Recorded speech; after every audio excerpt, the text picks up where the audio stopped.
High school football fans, Varsity Media is bringing exciting, exclusive content to you for the 2022 season. Introducing the Varsity Media Pass, available on iOS and Android. Accessible all season long, the Varsity Media Pass features game highlights, weekly podcasts, a clash of styles, out in Setauket. We love those differing styles, right? Top 10 plays of the week, player interviews, and so much more. Head to varsitymediapass.com to download the app and start enjoying content only Varsity Media can bring.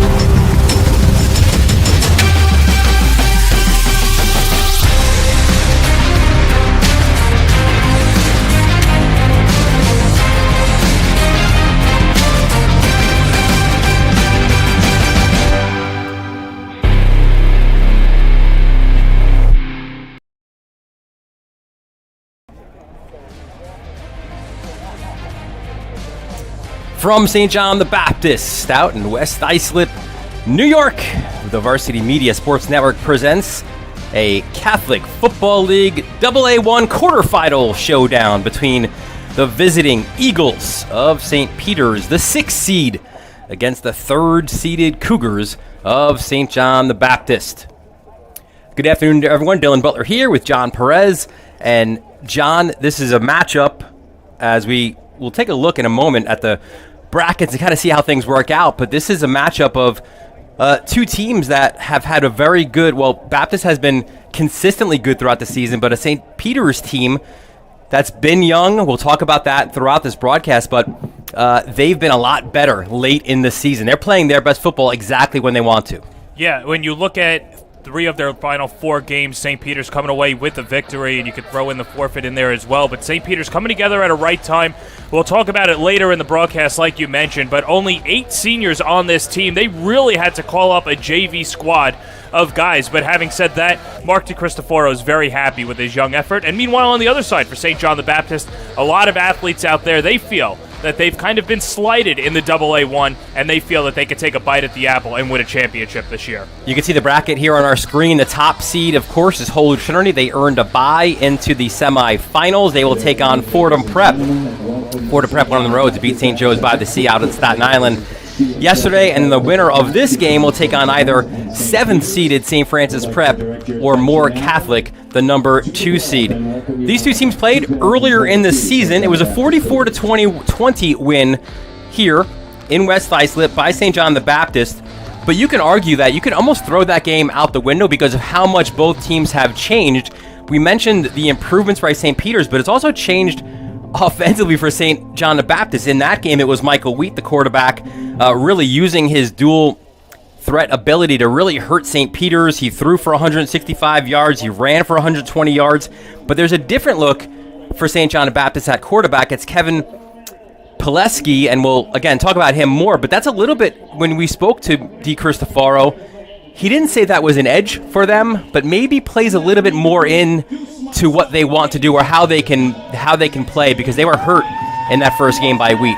And not to say that Pileski is not a good mobile runner, but he's not at Michael Wheat's stature. So having said that, it changes the game plan, knowing that you're not going to have a guy that's out of the pocket, rolling out, and can make things happen with his legs at the propensity that Wheat can. So for St. Peter's, at least on paper, the scouting report is easier, but it's not easy to stop Kevin Pileski. There you see the Eagles from St. Peter's. We'll take a look at a couple of their players to watch here this afternoon in this AA1 quarterfinal showdown. And Elijah Campbell, man, this guy, you spoke about the limited amount of seniors, but this is a guy who's gotten everything out of his high school playing days. You see his offensive numbers there, 14 receptions, 289 and 2 touchdowns. Also, with 168 yards on the ground and a touchdown. Defensively, he's a lockdown corner. And on the other side of the ball there, you see number 1, Matt Sweeney, no relation to our director this afternoon, Chris Sweeney. That we know of, you're right. 57 tackles, 2 interceptions as well for Sweeney. Both of these guys we expect to have a big part into any success that St. Peter's has this afternoon. Mark DeCristoforo said that when it comes to Elijah Campbell's focus, it's easy for him to fall asleep because of how good of a lockdown defender he is that quarterbacks don't throw to his side of the field. And meanwhile, for Sweeney, he lays down the hit, and St. Peter's a team that likes to pride itself on ground and pound. Well, Sweeney has been pounding all year. Let's take a look at the players to watch for the Cougars of St. John the Baptist. Some terrific skill players on both sides of the ball for Phil Alba's team. And there's one of them, Jason Ziva. If he isn't the best wide receiver in the Catholic League, says his head coach, Phil Alba, he is in that conversation. Ridiculous numbers. He's already over 1,000 career yards in receiving in just 2 varsity seasons. 42 receptions, 652. The numbers for Pat Maloney, 56 tackles, 6 for losses, but consider he's missed a few games with an injury as well. A year ago, 120 tackles and helping to lead the Cougars to the AA2 championship game, a game they lost to Holy Trinity. Well, and if we're using Alba's words as gospel, well, how about this? He said that Pat Maloney's the best defensive player that he's ever coached. Always has a nose for the ball, is always around the play, and then for Ziva. That's going to be a fun and interesting matchup, and how he matches up with Campbell. We'll see if they get the assignment today. We'll take a quick break, and we'll return for some keys of the game and the opening kickoff. You're watching this Catholic AA1 quarterfinal showdown right here on the Varsity Media Sports Network. You're watching the Varsity Media Sports Network, the home for New York high school sports. High school football fans, Varsity Media is bringing exciting, exclusive content to you for the 2022 season. Introducing the Varsity Media Pass, available on iOS and Android. Accessible all season long, the Varsity Media Pass features game highlights, weekly podcasts, A clash of styles, out in Setauket. We love those differing styles, right? top 10 plays of the week, player interviews, and so much more. Head to varsitymediapass.com to download the app and start enjoying content only Varsity Media can bring. Varsity Media covers every sport at every level from every angle. Game film, recruiting videos, highlight videos, sportscasts. That's complete. First down and more. Touchdown, Oceanside. Photography, live streaming. You name it, we offer it. Don't leave your video needs to amateurs. Trust the pros. Contact us at 516-403-2050 or visit us online at varsitymedia.net. We welcome you back to St. John the Baptist. Dylan Butler, John Perez here with you, just about set for the start of this AA1 quarterfinal. 2 spots left in the semifinals, both to be determined today on different islands. St. Francis Prep going to Staten Island, take on Moore Catholic, and of course here, St. Peter's coming from Staten Island to Long Island. Somehow made it ahead of the New York City Marathon, but it's been a marathon of a journey for them this year. Let's take a look at some of the keys for both teams in this game to have a successful game. See, St. John the Baptist, they want to win the turnover battle. It's been pretty simple. Their head coach, Phil Alba, says the games that they've done that, they've won. The games that they haven't, they've lost. Stop the ISO run play of St. Peter's and also utilize tempo offensively. It's going to be something that it's an added wrinkle, John, in the postseason for St. Peter's. Tempo can go both ways, right? You could speed it up. You could also slow it down. And, you know, if St. John the Baptist is successful in this game and you look at the possible teams ahead of them, a Holy Trinity, a Moore Catholic, that slowed down tempo certainly could be used to their advantage in those type of games. Yeah, and there's no better team to try that out against than a St. Peter's team that is relatively young, a very determined team that wants to, you see the keys at the bottom for them, really establish the run and kind of play mistake-free. But having said that, for St. John the Baptist, kind of slow it down today. If you have to speed it up when you can, that's great. But if they already advanced past St. Peter's, they're going against two tougher, faster teams in the AA1. And for the Eagles to be successful, you obviously establish the run. It's been their backbone this year. Play mistake-free. That doesn't mean a perfect game, right? But mistakes have hurt them, and they've compounded. So they need to limit certainly those and get those big third down stops.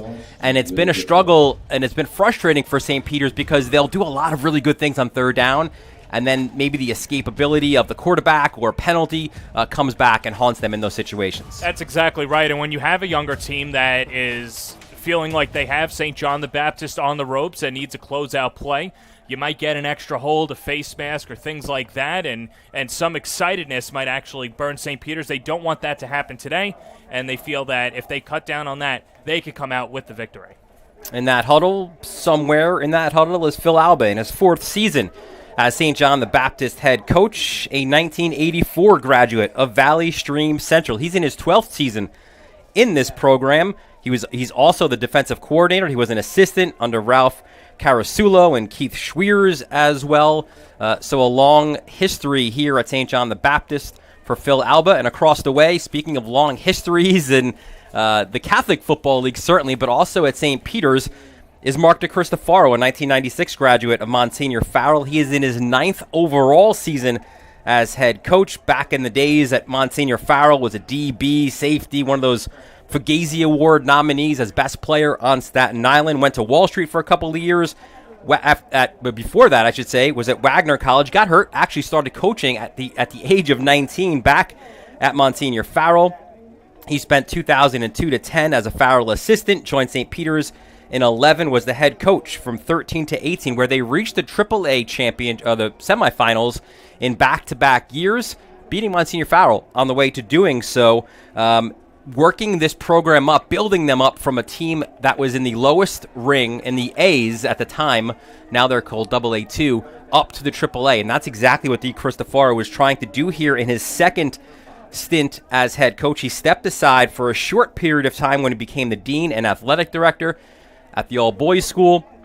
And now he's trying to do, again, what he did earlier and rebuild this proud program. I dare anybody to talk to Mark DeCristofaro and not smile, and his radiance just shines with the pride that he has for what he's building on Staten Island, and is doing a fantastic job and has the program in the right direction. A bit of a historian as well in terms of the Catholic Football League. Again, he stepped into the Catholic Football League at the age of 13, really has never left. So you see St. John the Baptist, they are in the home grays, and they will kick off. And this one is exactly what St. John the Baptist wanted to do, get it into the back of the end zone for a touchback, because there is some explosive returners for St. Peter's. But part of the ongoing theme we'll talk about throughout this game is the quarterback at St. Peter's, and he's very much part of this rebuild and a part of the future, but also a huge part of the present. It's Marco Ortura. You see his numbers there, 639 yards and 5 touchdowns, has thrown 7 interceptions, but he's improved his ability to run the football in the latter half of the season. He had a rushing touchdown, his only one of the year, against Fordham. And now those passes that were maybe interceptions earlier this year are now being thrown out of bounds. His acumen and his IQ as a quarterback has improved greatly. 1st and 10 for St. Peter's from the 20-yard line. It is Jordan Williams rushing to the outside towards the sideline. He'll get a couple of yards on 1st down. Let's take a look at those starters offensively for St. Peter's. Joining Aruda and Jordan Williams, it is Liam McBratney, the junior. Was a linebacker earlier. Now he's converted full-time to fullback tight end. You've got Elijah Campbell, we mentioned before, Kevin Riley, and Jake Goodyear up front. It's Hoffler, Bowden, Kielty, and Langelo. Oh, can't forget Big Dan Licata as well at right tackle. A gain of 3 on 1st down for St. Peter's. This is a run-heavy offense. Following Licata, getting to about the 25-yard line there, was Langelo. Let's take a look at the defense for St. John the Baptist. Up front, it is Rains, the junior. Zaire Grant, just a puppy as a sophomore. Chisiniti and Lemler are also your DNs. At linebackers, Skoda, Rosado, Maloney. Your corners are King and Rivera, and your safeties are Alvarez and Wheat. 3rd and 4 for St. Peter's. Another handoff. It is Williams, a first down, and some more out to the 50-yard line. That, was Chris Bellinger. And the first big play, John, of this game goes to the Eagles. Christopher Bellinger, just a fantastic job out of the backfield. Got the blocks on the left side of the line. SJB showed blitz, and you know what? When you've got players coming in from the opposite side, that opens up the hole on that far side, and Bellinger able to make them pay. John, it's not thunder and lightning per se, but Bellinger's certainly a different runner than Williams is. Williams is more of the guy to do these kind of things, run between tackles, and your guy to get those big plays, as we saw from Bellinger, that maybe sub 4.5 40 type of guy. That is number 3, Chris Bellinger, just a junior. But I think what that also does is that it keeps the defense on their toes, as looks like we'll get a stoppage here. But in keeping SJB on their toes, St. Peter's wants to establish their tempo too and not let St. John the Baptist really dig into themselves. There's a good look at our referee in today's game, Alex Toussaint. St. Peter's, little conversation, no flags, just some conversations here. 2nd and 4 for the Eagles. First drive of this game. And we've seen the change in St. Peter's this year from that team. Like so many others, they started off in a spread, realized, that wasn't working for us. They went to this run-heavy package. And again, different players on the offensive line have emerged. The ability for Aruda to pick up his running game as well has improved. And that's one of the reasons why they had a great end of the regular season. Another run up the middle. And this, not much of a gain here on 2nd down. Maybe a yard, if that. Well, and DeCristoforo is a student of the game, and you'd have to imagine, and one thing that he certainly got him better in since his first stint is just being adaptable and flexible when it's come to changing up the offense. And if something's not working, he doesn't mind scrapping it and starting anew, and that's what he's done with the Eagles this year. 3rd and 4 for St. Peter's. You see Campbell, 11, at the bottom of your screen. That's going to be a fun matchup there at corner. Here's Aruda, ducks under pressure, looks around, and he just goes down. The pressure was a little bit too much there, nothing downfield. So Aruda just ducked down and lived to fight another day. Ben Lemler coming in there, and the onslaught for the front four for St. John the Baptist. They've really turned it on as of late, scoring 55 points a week, 2 weeks ago after the bye, but have really limited their opponents defensively. Only 40, let me get this math right. This would be 47 points over the last 3 weeks. So having said that, they've done a good job. And you know what? If you look at those scores, they're not really indicative of how well the Cougars defense has been. You know, an extra man there for St. Peter is trying to run off the field, so it was an illegal substitution. This backs St. Peter's up 5 more yards. Aruda is also the guy who does your punting. It's a nice wrinkle to have there for St. Peter's if you look to perhaps fake or get the defense off guard. Aruda, an end-over-end punt, a pretty good one. Look out. It'll be touched at the 30-yard line. So St. John the Baptist, their offense will take the field, and they are led there by their quarterback, Kevin Pileski. And again, a local kid, West Islip, 68% of his passes on the year, 5 touchdowns, an interception, 8 carries for 37 yards. He is in his 3rd game as a varsity starting quarterback. Came in replacing Wheat just before that Xavier game. And what is interesting about him as well is he's a guy who, even though he started the year as the backup, he's been voted a captain of this team. Certainly speaks to the juniors' leadership ability. Yeah, and that's something that Alba was really happy about. And this is not an easy offense for Baptist. They're an offense that is like a college-level offense, but Pileski has handled it greatly, and that's why Alba doesn't mind making the change in QB. Speaking about their offense, let's take a look at the Cougars' starting offense here this afternoon. Alvarez and Ziva, those are two of your better skilled players in this league. Libson and Kanzar, your other receivers. Dennehy, Alvarez, Rivera, Wieba, Coleman, and Seifert up front for St. John the Baptist. Gain of 3 for Alvarez on first down. He bounces off a tackle, actually taken down. A nice looking tackle on the play. Looked like that was Hoffler. And we'll now look at the starting defense for St. Peter's up front. You've got Langello, Hoffler, Anthony as your front three. Your linebackers are Turnbull, Ciaramilla, Caravaglio, Jakubowskis. Your corners are Williams and Campbell. And your safeties are Sweeney and DeSanti. 3rd and 7 for St. John the Baptist.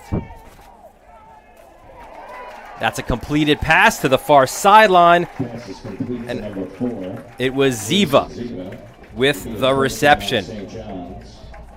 Ziva doing a good job on that post route, and you see him at the top of the screen. And that's a designed rollout. Pileski gets a good block down low and in some space. Boy, Ziva, you mentioned about how he might not be the best wide receiver, but he's certainly in the conversation. I don't know how you don't start a conversation with Ziva at this level. Yeah, I mean, look, if you look at the Catholic Football League on the whole, obviously guys like KJ Duff, certainly Ian Strong, as look at this run by Alvarez. Breaks a few tackles, and Alvarez gets to the house. 51 yards, touchdown, Cougars. Eli saying, I love Jason, but watch this. Like a cannon out of the backfield. Oh, what a block. That's a good block down low. That was Sean Dennehy, the senior out of Deer Park, opening up the hole, and then it's a track race. And we talk about the tempo for SJB. Well, going into 4th gear was Campbell, and they strike first. Elijah Alvarez, his 14th touchdown, rushing touchdown of the year. He also has a receiving touchdown as well. Lance Myberg on for the PAT. Well, the hold was a little bit off, somehow recovered nicely by Ziva. And Myberg, his PAT is good. So St. John the Baptist gets on the scoreboard first. They lead St. Peter's 7-0. You're watching this Catholic AA1 quarterfinal showdown right here on the Varsity Media Sports Network. You're watching the Varsity Media Sports Network, the home for New York high school sports.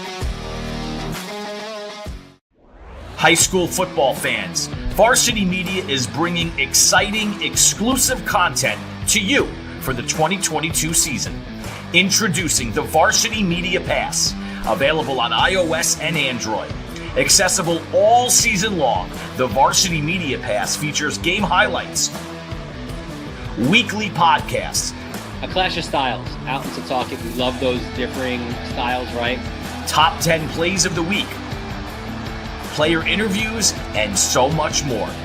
Head to varsitymediapass.com to download the app and start enjoying content only Varsity Media can bring.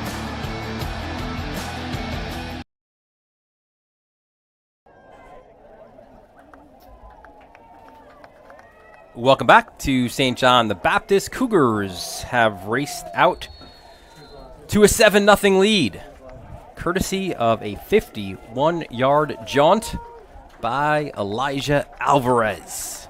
Dylan Butler, John Perez here with you out at West Islip, or in West Islip on Long Island. Myberg does it again. And listen, that's such an important part of this game. It was a flag here, some unnecessary contact up the field. And we'll have Toussaint, I'm not sure if it'll be offsetting or on one team or the other. But listen, Myberg, man, talk about big shoes, literally, to fill.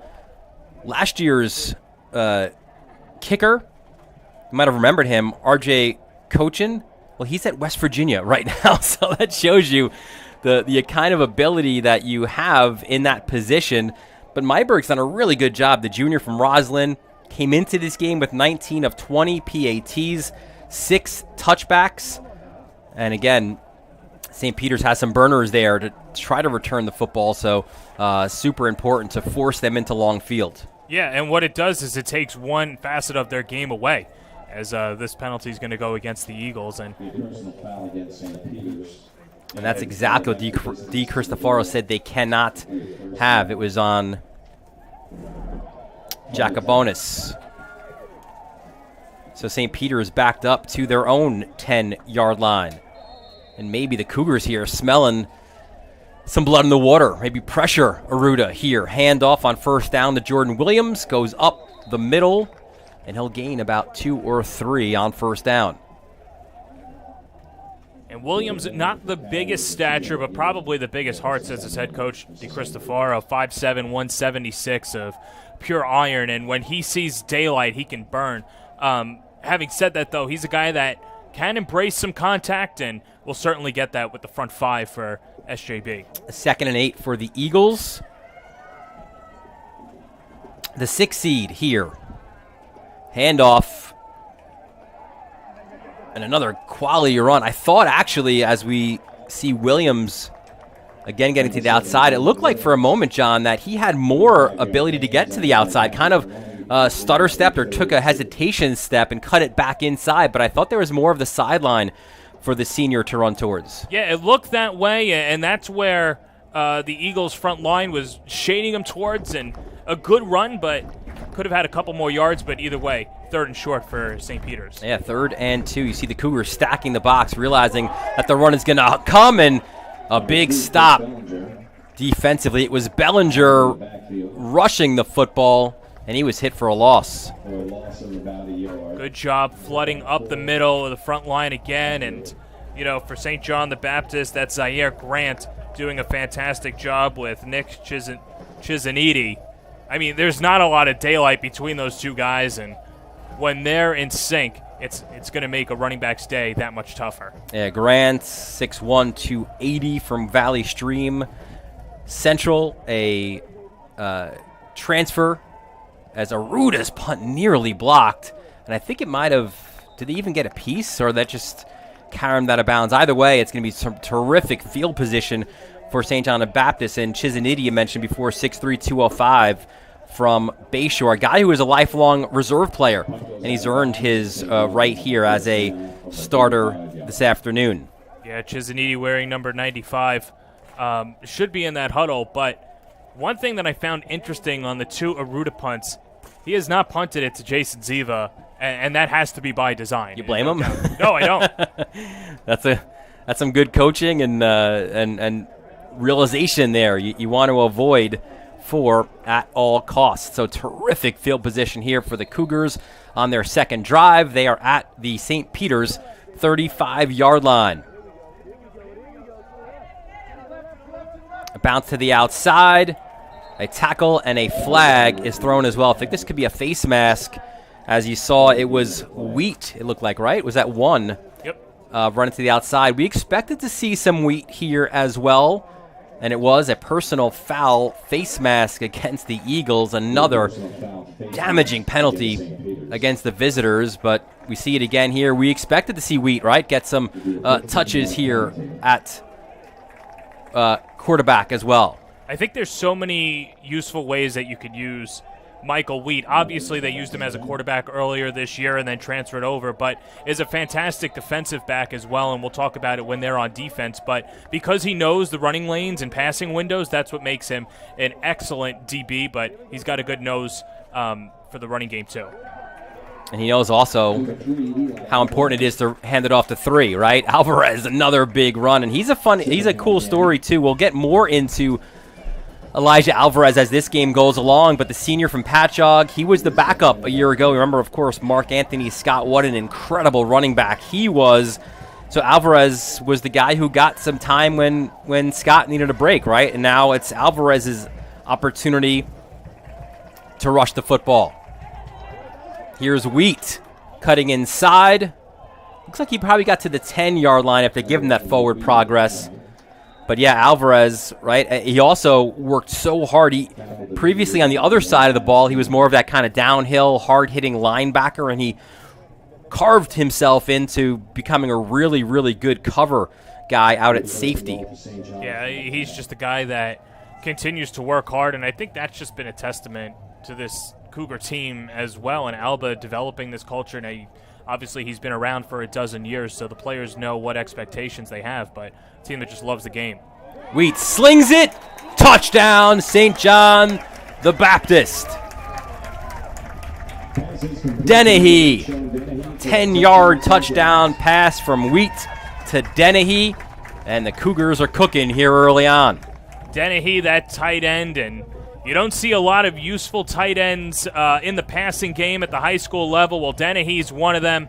A good blocker, is a good route runner as well, up the middle, and he's in the end zone for the TD. Dennehy's first touchdown of the year, the senior from Deer Park, came into this game, 6 receptions for 53 yards. So the Cougars capitalize on that short field given to them. And money again for Myberg. Extra point is good, and they take a 14-0 lead. 3:42 left, first quarter. You're watching this Catholic AA1 quarterfinal right here on the Varsity Media Sports Network. You're watching the Varsity Media Sports Network, the home for New York high school sports. There's so many things that I love about this school. St. John's really is a one-of-a-kind school. One of the things I love about St. John's is we are family. If students want to focus on more than academics, then this is like the place for them. St. John's just also had that feeling that, this is home. Please feel free to visit and experience all that St. John's has to offer. You will be pleasantly surprised to find comfort in your new home. Welcome home. Welcome home. Welcome home.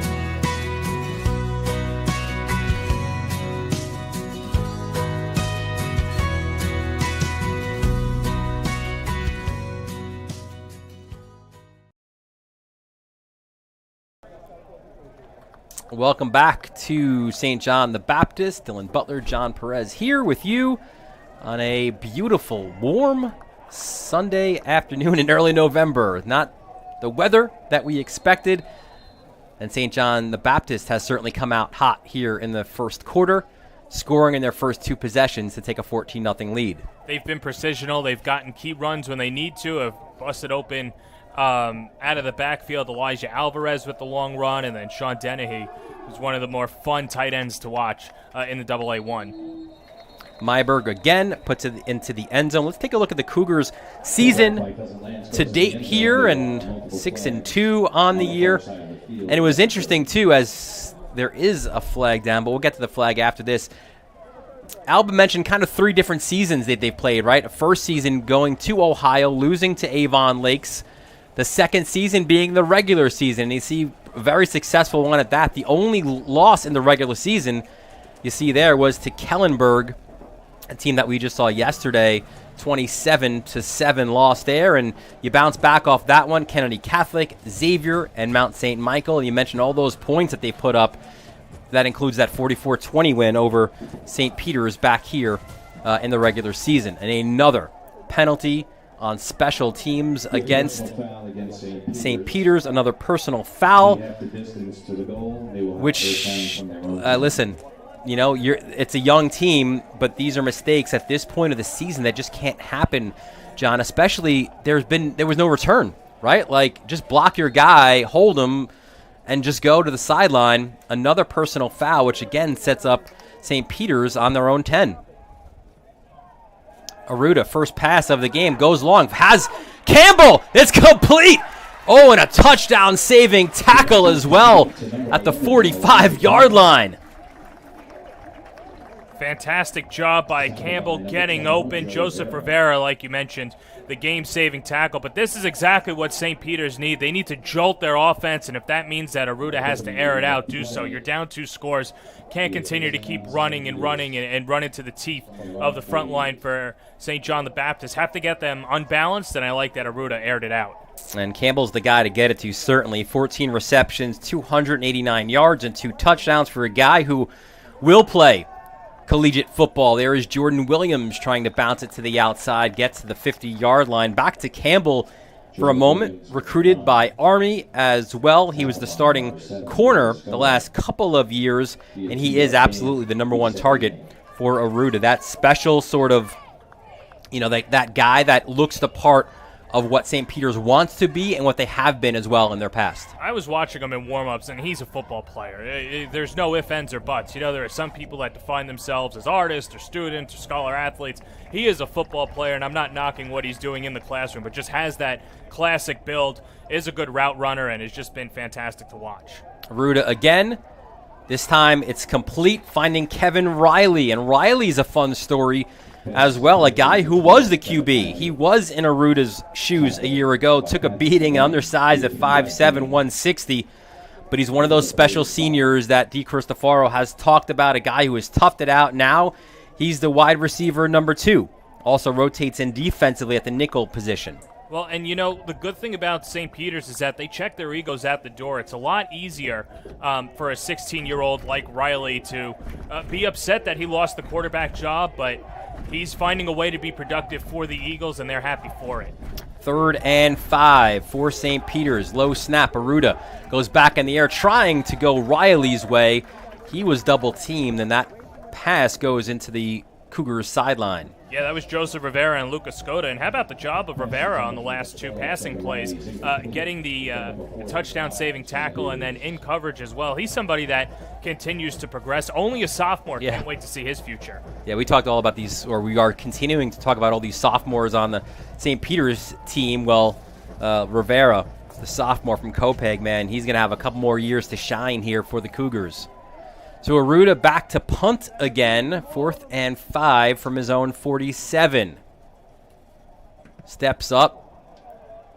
A nice end-over-end punt. It's fielded at about the 12-yard line by Ziva. Runs towards the sideline, pushed out of bounds just before he was able to reach the 30-yard line. So the Cougars to get back on offense. And even though we're still early in this game, John, you feel like this is an important possession, especially for the Cougar, or especially for the Eagles, to get a stop, right? They haven't gotten stops on their first 2 times out on defense, and it's in an offense that they look to try to grind and maybe go to the pass occasionally. You can't afford to get into a 21-0 deficit, especially this early in the game.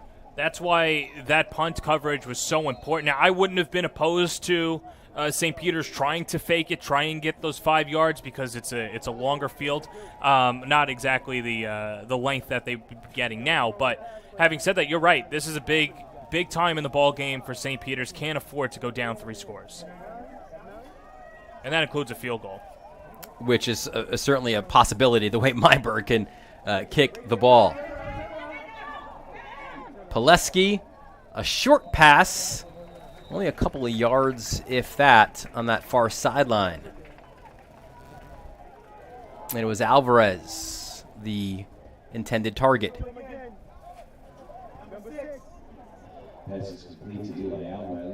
What's interesting about both of these squads, and obviously we're highlighting more of their offensive skill sets, but these are guys that on both sides have a lot of talent to play at the next level, but mostly on the defensive end. But the reason why they're getting to play on offense is out of necessity. Oh, Pileski goes down hard. It would have been a sack by Tyler Turnbull, but he grabbed that face mask and really turned Pileski around. And now the training staff out to check on the QB. Certainly good to see him up now. A little bit understandably shaken up after that play, and another, surely a personal foul on Turnbull.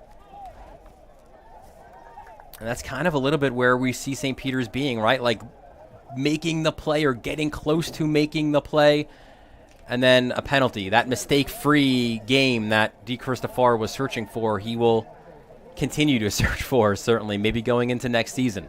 Yeah, not sure if we're going to see it again, but either way, that's an unnecessary takedown because of, it looked as if Pileski was out of the pocket, looked as if he was either going to concede or throw the ball away, and no need to go up high ever. And you think about, too, how much of the field changes there, right? It's probably a loss of 10, 15 yards. And now you go 15 yards from the line of scrimmage down the field. The third personal foul, right? Penalty against St. Peter's already in this game. And understandably, Di Cristofaro wants to talk it over. You know, and at a minimum, if he throws it away, then it's just second down. Sure. So, you know, and this is where Di Cristofaro is going to earn his money and come in and try and settle down his team as well, because, you know, it's very easy for a St. Peter's team. Let's be honest, Dylan, they were probably up before the crack of dawn, had to get all the way out here because of the marathon. I think they left at 7 a.m. or probably earlier. It's been a long day for them, and it's hard not to feel emotional about a playoff game, number one, but then knowing the journey that they had to take to get here, and still a young team, this is where Di Cristofaro wants to come in, kind of settle them down and say, listen, guys, we're only down 2 scores. Let's settle it down. Off the timeout inside the final 56 seconds of a first half that's been certainly slanted pretty heavily to those guys in gray and red. Not the usual look, right? Maybe a third jersey look. Long pass downfield, complete. And how about this? Lisbon to the end zone.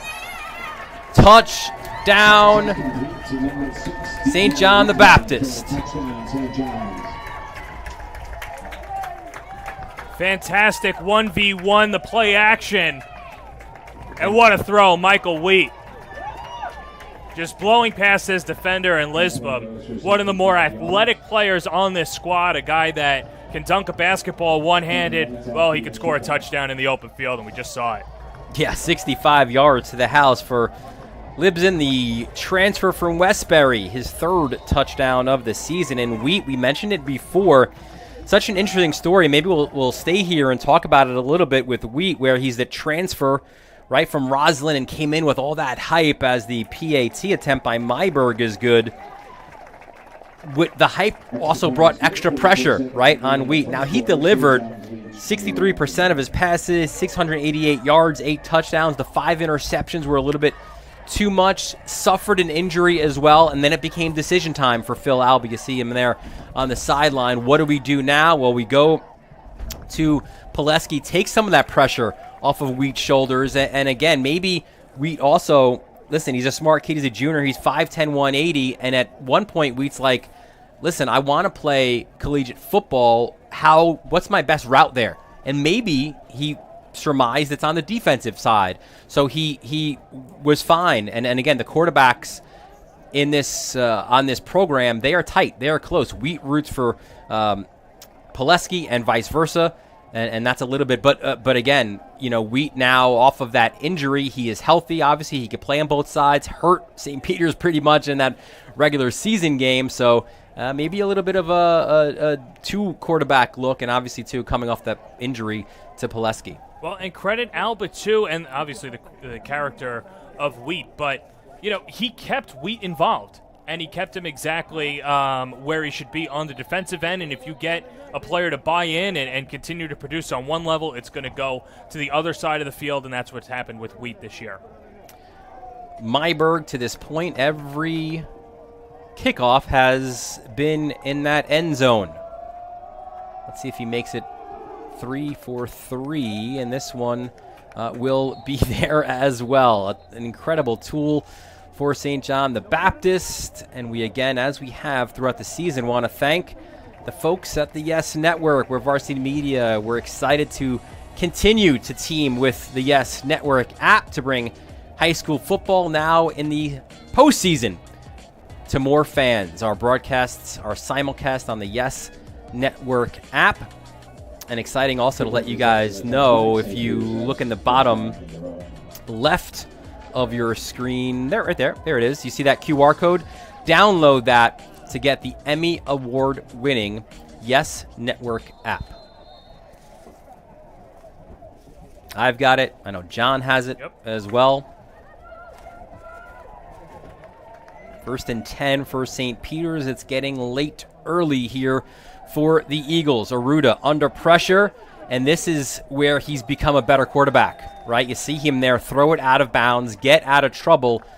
Maybe earlier in the year he tries to force something, right? Get inside and maybe try to make a play that wasn't there, which at times has led to an interception. This time does the smart thing and get it out of bounds. Yeah, and Kevin Riley, his intended receiver, was double covered.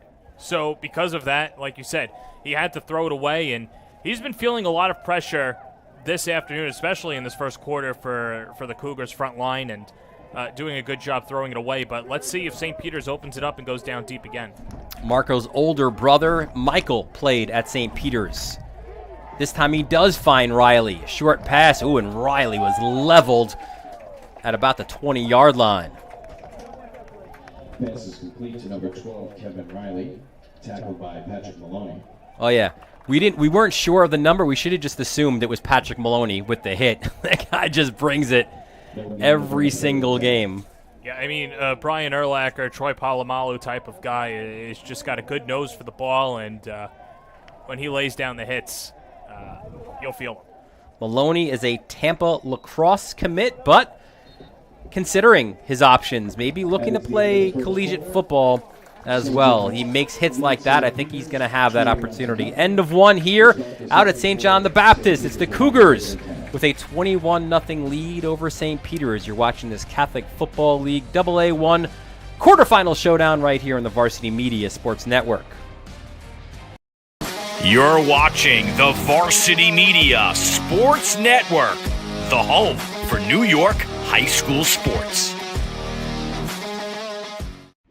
High school football fans, Varsity Media is bringing exciting, exclusive content to you for the 2022 season.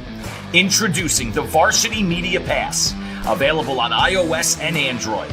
Accessible all season long, the Varsity Media Pass features game highlights, weekly podcasts, A clash of styles out in Setauket. We love those differing styles, right? top 10 plays of the week, player interviews, and so much more. Head to varsitymediapass.com to download the app and start enjoying content only Varsity Media can bring.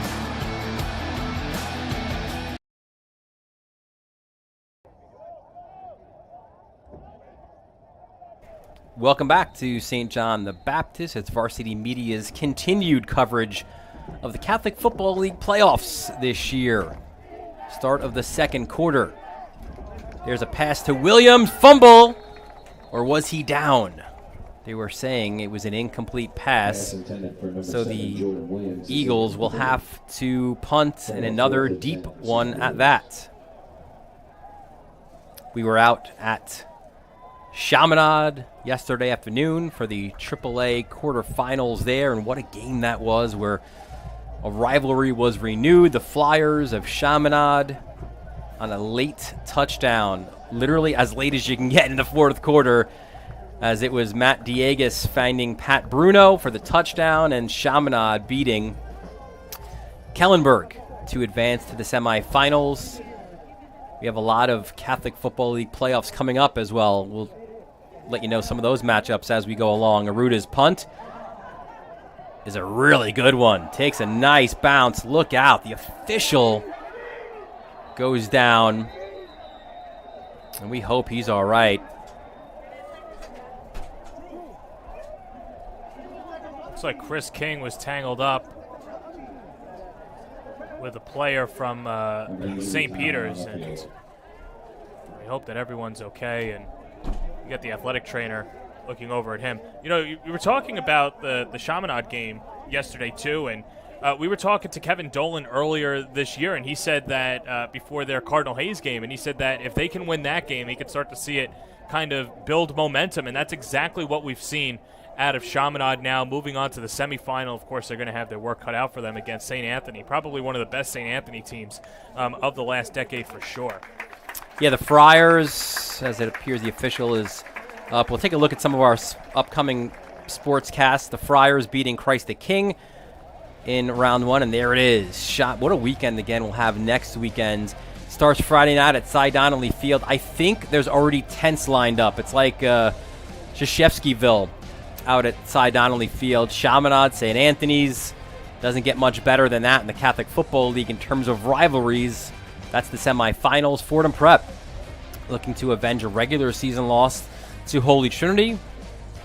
That is on Saturday afternoon. You'll be on the call a little bit further down Wolf Hill Road out at Hills West, as Hills West hosting West Hampton Beach. And of course, all roads in the Catholic Football League go to Mitchell Athletic Complex, where we will have the triple header championship afternoon, Saturday, November 19th. Championship Saturday. It starts with the AA2 championship game at 11, followed by the AA1 at 2. And then the big boys hit the field at 5 p.m. under the lights at Mitchell Athletic Complex. All 3 games right here on the Varsity Media Sports Network. I can't wait. This is the best time of year for the football season. And, I mean, if you haven't downloaded the Yes app or the Varsity Media Pass, what are you waiting for? This is where you're going to get your coverage, your exclusive coverage for all things Catholic League. And, of course, the public school out in Suffolk County. I already picked out the guac shop along the way, and then I'll get get some Dunkin' beforehand just to caffeinate myself. Smart man. So, St. John the Baptist, they are perfect in terms of scoring on their drives to this point. 3 for 3, 3 touchdowns to boot. And they're really looking to make it really difficult for St. Peter's now. They'll start on their own 29-yard line. Short out. That's a great job by Ziva, because that pass was underthrown, and it really looked like it was going to be Gregory Jose Martinez to intercept that ball. So Ziva then kind of turned immediately into a defender to knock it away, making sure that wasn't an INT. Yeah, you just knock it away, and it's second down and long, and Ziva, a guy that can rely on his ability and get past any secondary. You're right. You don't want to turn it over and give St. Peter's any sort of momentum, especially in a short field of where they would be. Looks like it's Pileski. Or is it Wheat? No, it is Wheat in at QB. Those red numbers on the gray jerseys, a little bit difficult here this afternoon, but it is Wheat back in at QB. Get some good blocking upfield. Wheat gets the burners. He is hit high and hard. I think it was Turnbull again to lay the wood out at the 40. And man, that tells you about the toughness too of Wheat, right? He's not the guy to slide, right? He is taking on that contact full bore. Yeah, it's good to see the toughness out there, but you're already down your starting quarterback, and a team that wants to get deep into the run, make a deep playoff run, might be better to slide. But Turnbull's got to watch himself. The second time he's gone high. First down run for Wheat. 1st and 10 for the Cougars on their own 40-yard line. Early goings here of the second quarter. It's been all St. John the Baptist to this point, 21-0. There's Eli Alvarez. He'll get about 6 on that first down run. Eli's an interesting guy. He has some interest from D3s, particularly in upstate New York. I know Cortland has asked about him, and a guy that I think Cortico was this weekend, right? Or it's next weekend at Yankee Stadium? Next weekend, yeah. Yankee Stadium, which is always a good one. I think they sold out 45,000 last year at Giant Stadium. It's insane. But anyway, a good football program up there, and boy, they can really do a good job. Or they would have a great recruiting. Any recruiting class that has Elijah Alvarez is a good recruiting class. Wheat finds Ziva, gets past the 50-yard line, which will also move the chains. And speaking of Cortland, well, they're pretty smart because they know that Ziva and Alvarez are like brothers. So they said, listen, both of you guys come on up. Keep on this great relationship you guys have. We'll bring it up to Cortland.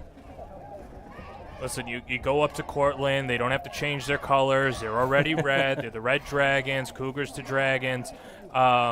Some good Fridays up there, friendlies up there as well.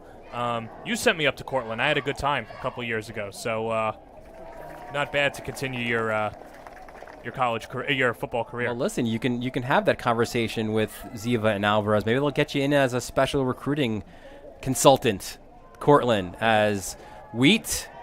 This time he bounces at one as he was put under some pressure.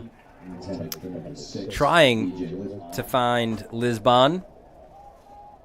And Ziva has other options as well, though. JMU has offered him one of those preferred walk-on spots. Another consideration there for Ziva, who, has that great mindset, right? Like where he's like, there's going to be no money right away. I'm going to earn that money. I'm going to play really well if I decide to go that option. He's a guy that, is smaller in stature, but a quality value add for any program, specifically at that level like James Madison. 2nd and 10 from the 50-yard line. Here's Wheat trying to bounce it to the outside. Has blockers up the field. Breaks a couple of those tacklers. Gets it to the outside. There is a flag. There is another flag. Wheat's in the end zone. Let's see if this one comes back. Number 1, Mike Wheat with the carry. There are 2 flags back at the Wheat 30. is exhausted from that run. But we saw those 2 flags, and they emerged, John, kind of right where he cut back up the field. So Alex Toussaint will pick up the laundry, or he'll make the call at least. And there you see a block in the back against the Cougars, so this touchdown will come back. Yeah, that was Marcus Regan, number 78 in gray. But a good job reversing the field by Wheat. Let's see, slithers out a couple of tackles. Right there. There's the penalty. Daylight, St. John's but take 2 upcoming down for the Cougars. St. Peter's 40-yard line. So take the points off the board and also push the Cougars back to the St. Peter's 40-yard line. I mean, for the Eagles, you have to think that's a huge sigh of relief. You don't want to go down 4 scores, obviously. And St. John's, the Baptist, has done a fantastic job inserting their will, but also changing up the tempo, which were 2 of the 3 keys that we mentioned earlier. Yeah, they already checked those boxes early on in this game. So Wheaton shotgun. He's got Alvarez behind him. He hands off there. Alvarez, nothing doing, though. That front, the big kind of new front, if you will, of the Eagles Alvarez with the carry, being 2-yard making the loss. play. Bring up a 2nd and 12 for St. John's. Again, we mentioned the 3-man front, but also with those outside backers, they can kind of become a 5-man front as well, with Turnbull on the outside, as well as Jakubowskis. Meanwhile, you've got Sierra Milla and Caravaglio as your inside linebackers. Loss of 2. 2nd and 12. Wheat, pump fakes. Looks complete. A couple more broken tackles, an extra effort trying to get out. Ball is on the turf, though. There's been no flag. There's been no whistles until just now. Let's see. Toussaint waving. Bit of a wrestling match on the field, it looks like. St. Peter's saying that they have it. There's been no indication from the officials, and there it is. Once complete to number 6, DJ Lisbon. Watch it again. Lisbon made the completion. Oh, yeah, it was ripped out. Matt Sweeney doing a good job jarring it free, and St. Peter's takes over. Big stop for the Eagles. And if there was a guy to do so, it would have been Sweeney, right? He was our player to watch on the defensive side for St. Peter's. So a first turnover of this game against St. John the Baptist, and let's see if the Eagles can capitalize. They start off this drive from their own 31-yard line. Boy, it seems this year for the Eagles, whenever they've needed a big play, Matt Sweeney has been there, and he's done so again. And if this can lead them into a trip into the end zone, that'd be monumental. Aruda pump fakes, goes short to McBratney along that far sideline. He does step out, though. Oh, excuse me, that was Campbell, 11. Unfortunately for him, he was trying to tiptoe that far sideline, did step out, so only a short gain there for the senior. We've seen the explosiveness from Campbell. We've seen Aruda air it out. I'd have to imagine down 3 scores, DeCristoforo's going to probably pass it more, probably 65-35. That math checks out. And That's what they're going to have to do. You want to get on the board. You want to stop St. John the Baptist and see if you can do it once again. Aruda back to pass. Look out. Pressure comes. Somehow gets out of it. Tries to get out. He loses the football, but it is recovered by St. Peter's. And that was one of those plays, John, where you think maybe just get rid of it, right? Like he tried to make a football play out of it, and it nearly cost them dearly. You want him to get rid of it. It looked as if right away, from the naked eye, that he pitched it back to Liam McBratney. Maloney was the early pressure. Oh no, he just got jarred free. So not by design by him, but either way, Aruda. Yeah, you're right. Throw it away or slide or do what you can do. So that results in a big loss. So 3rd and 17.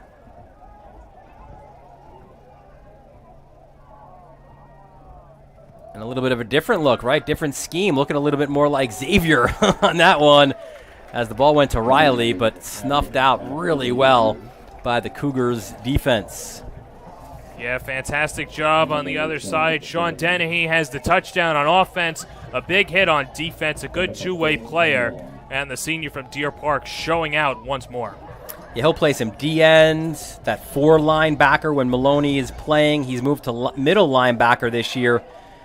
And one of the things about Dennehy is he's so valuable on the offensive side. That's why he wasn't one of those starters defensively. You kind of have those 4 linebackers and 4 really good linebackers at that. As the punt is off, Ziva fumbles it again, picks it up at about the 37-yard line, and good job just getting out to near midfield. But again, those linebackers for St. John the Baptist, it's Skoda, Rosado, Maloney, and Denny. Kind of those 4 guys for those 3 spots. And that allows you then, right, to rest some guys and move some guys around. But a Skoda, the sophomore from Merrick, a Chaminade transfer, he's kind of always going to be on the field. You got Rosado, Maloney as well. It's hard to get him off the field. So a little bit of an embarrassment of riches for the Cougars. And one of their top players, let's get to know him a little bit. It's Elijah Alvarez. There you see him from Patchogue, favorite athlete, a guy we've covered back in the day at MSG Varsity. Jabril Peppers, I could say it. Favorite pregame meal. You can't get wrong with cereal and bananas, right? Plus, you make sure that you're not cramping up as well. So smart move there by Alvarez and Scarface. I like that. I like the decisions there by Eli Alvarez. I don't have any complaints. The cereal has to be cornflakes, though, for me, if you're going to add the bananas with it. I'm more of the Honey Nut Cheerio guy with the bananas. As Wheat, again, Turnbull just kind of jumps on, looking for a piggyback ride, it looked like. And this time did a better job, right? He didn't get that personal foul. He got to the quarterback earlier, getting to Paluski, and it's one of the reasons he's out of the game right now. It was a 15-yard face mask penalty. I like the Scarface reference, too, in there. I'm always impressed by the younger generation, their respect for the classics. Well, there hasn't been a good movie in 20 years. That's why they're remaking all these movies. I'm sure there'll be another Star Wars out there. Handoff, cut inside, and a really good gain there. You gain some of those yards back, right, off of the sack, and that's what Eli Alvarez does best. He's just been fantastic this year, and a good job on the line for the Cougars, and a good block. That was Jack Gagliardi, who had the big block, and then helping him out as well was Robert Coleman Jr., the junior, doing a good job pushing forward. 3rd and 1, and now we'll move the flags as penalty was given. Toussaint says it was offside against St. Peter's. And this is a little bit of what DeCristofaro was saying, right? Like you get to a 3rd down, you want to get off the field on 3rd downs, and then it's another penalty that proves costly. Yeah, I mean, he knows his team better than us, and that's just been their issue this year. And we've seen it in the first half. They're going to have to clean it up in the second half, but we mentioned how important it was for St. Peter's to not allow St. John the Baptist to score and make it 21-0, well, it's much more critical to make a defensive stop here and not have them put points on the board. We will endeavor through this broadcast, if possible, to try to get an update maybe from that more Catholic St. Francis prep game. As look out, Wheat. And the ball, is it loose or was there a whistle at first? Looks like the whistle was down. Wheat actually held on to it. But again, the guy's up front, and it was Turnbull once again getting to the quarterback. Yeah, Turnbull's done a good job getting to the backfield for St. Peter's, and that's a guy that, had the big penalty beforehand to the face mask and then had the big hit up high to the Cougar runner, and someone that you have to keep an eye on.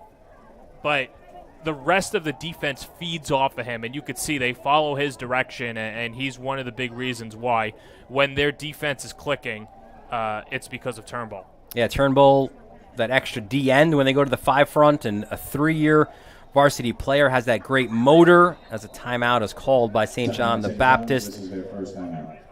In certain instances, Turnbull will drop into coverage as well. We see the motor that he has. We'll take a look at the season that has been for St. Peter's to this point, and we'll be able to see, John, when we pull up this graphic, just how different the year has gone, right? From the very beginning of it, when there were struggles and a lot of sophomores were getting their first taste, and it doesn't make it very easy for you, right? You start the year against Moore Catholic, a team that, could be the favorite here this year to win AA1. You lose 41-7 to that seasoned veteran team, a heartbreaking loss to see. And then you follow that up with back-to-back losses to Morris Catholic, or 3 consecutive losses, the Morris Catholic, St. John the Baptist, Farrell. That Farrell loss was kind of when they circled the wagons a little bit, and they said, listen, what do we want to do here? We're going to watch film, and off of that film, decide maybe how some guys maybe who didn't get time earlier, maybe they could earn some starting spots. A few guys did just that for the Eagles, and you see the way that they've rebounded from that. They won back-to-back against Zavarian and Kennedy Catholic. Tight loss to Fordham Prep, and then that forfeit win at Christ the King in the final week of the season. And even that one was a little bit of a blessing in disguise, because E. Christopher said we had some guys banged up. We certainly didn't enjoy the ride from Staten Island to Queens for no reason, but we were able to rest some guys up as well and get them healthy for this playoff game. I think the one thing, too, that it comes down to is DeCristofaro knows his team, and they'll respond to his open and honestness, and that's something that he's always provided as a head coach. He's always straight up with his players and told his team in that second half against Farrell, if you want to play, if you want to start, this is your opportunity. And, yes, they lost 40-0, but in that second half, he really started to build around what a starting lineup, rotational players, who had what jobs, who's earned the right to come on and play every down, and that's been a reason why they've been able to turn it around. He has erred towards those seniors, those special group of seniors to start. As we have another stoppage, another penalty. This one against the Cougars. So if it's one of those like tie goes to the runner, the tie goes to the senior in this case. But he's not been afraid certainly to have those sophomores. They're on varsity for a reason. And look, there is no punting on this season. Certainly, you're looking to win every game, but there is some buzz. There's some excitement for St. Peter's going forward. It's hard not to be excited for what they're building at St. Peter's and what they've been able to do these past few weeks, and future certainly bright. Wheat, what a look downfield. Complete touchdown, St. John the Baptist. Ziva. Wheat to Ziva. That's money. It was only a matter of time before Jason Ziva was able to slip behind the secondary, and Wheat, cool, calm, collected, uncorks a bomb down the field, and Ziva, like an outfielder, gets under it right in the breadbasket. Professional out of Mr. Ziva. And listen, that connection has been really good this year as well. When Ziva knew that Wheat was coming in, transfer from Roslyn, he made sure, right, let's get some 7-on-7 action going. Let's get that camaraderie going. It certainly worked well In the first matchup, the PAT is up and good as the Cougars expand their lead to 28-0. You're watching this Catholic Football League AA1 showdown right here on the Varsity Media Sports Network.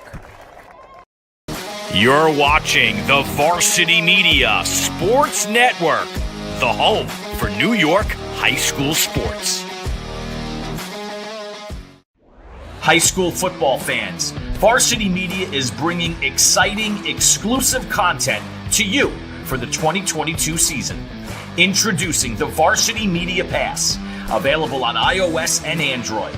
Accessible all season long, the Varsity Media Pass features game highlights, weekly podcasts, A clash of styles, out in Setauket. We love those differing styles, right? top 10 plays of the week, player interviews, and so much more. Head to varsitymediapass.com to download the app and start enjoying content only Varsity Media can bring.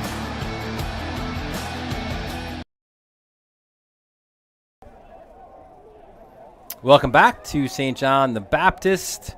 The Cougars extend their lead 28-0 with 2:05 left in the first half. Dylan Butler, John Perez, the entire Varsity Media crew here with you out in West Islip for this AA1 quarterfinal showdown. You know, I've just been so amazed by Ziva and his football acumen and the athleticism, and I think the biggest reason why he hasn't gotten major college offers is because of his size, unfortunately. But, you know, there's, like I mentioned, a good value add for Ziva. So if you want, I don't know, a Randy Moss type player, it's not Ziva. But if you want Hunter Renfrow, which I'm sure every team in the NFL would want and most teams on Long Island would want, that's Ziva. And you could see in the open field, has great hands and fantastic job drawing it in. I like this decision here for St. Peter's to try to return the ball. And it was nearly to perfection again by Myberg. Man, he's been really good. Super impressed by his ability. And he's another one of those younger guys as well, right? Just a junior, also coming from Roslyn. I love when you've got a great kicker that could just boom it or just is good precisionally. And that's exactly what Lance Myberg has been this year for St. John the Baptist. But it's also another wrinkle, too, knowing that if you are in a good defensive battle come late into a game, particularly for St. John the Baptist, if this score holds and they do play more Catholic or Holy Trinity, to shorten the field and know that they could get a field goal to win a ball game. Not just that, right? But you want to try to keep those playmakers, right? Like the Josiah Browns and Jameer Reeders of the world there for Trinity. One, you don't want them to return the football, certainly, and two, make them go 80 yards every time. Listen, I wouldn't be opposed to try and kick an onside kick against Holy Trinity every single time to get it away from those two guys. No, but in all seriousness, you're right. You want to keep it out of the hands of those guys, and he's just so precisional as well. He doesn't have to boot it so far, but if he does, it's going into the end zone, and players like that are a little hesitant to bring it out. 2nd and 6 for St. Peter's. Handoff up the middle. Number 3, Chris Bellinger. It was Bellinger the carry. Looks like a timeout called by St. John the Baptist. Timeout, St. John's. This is their second timeout. It is their second. We'll take a look at a little bit of the Cougars' history, their championship history, and it's been a really good one, right? You go back to those early 80s, and, you know, there's not been, at least in those times, not a better team in this Catholic Football League than St. John the Baptist. You see they beat Holy Cross in back-to-back championship games. Then they go and win the third straight, beating Monsignor Farrell. They took a year off from their championship lift.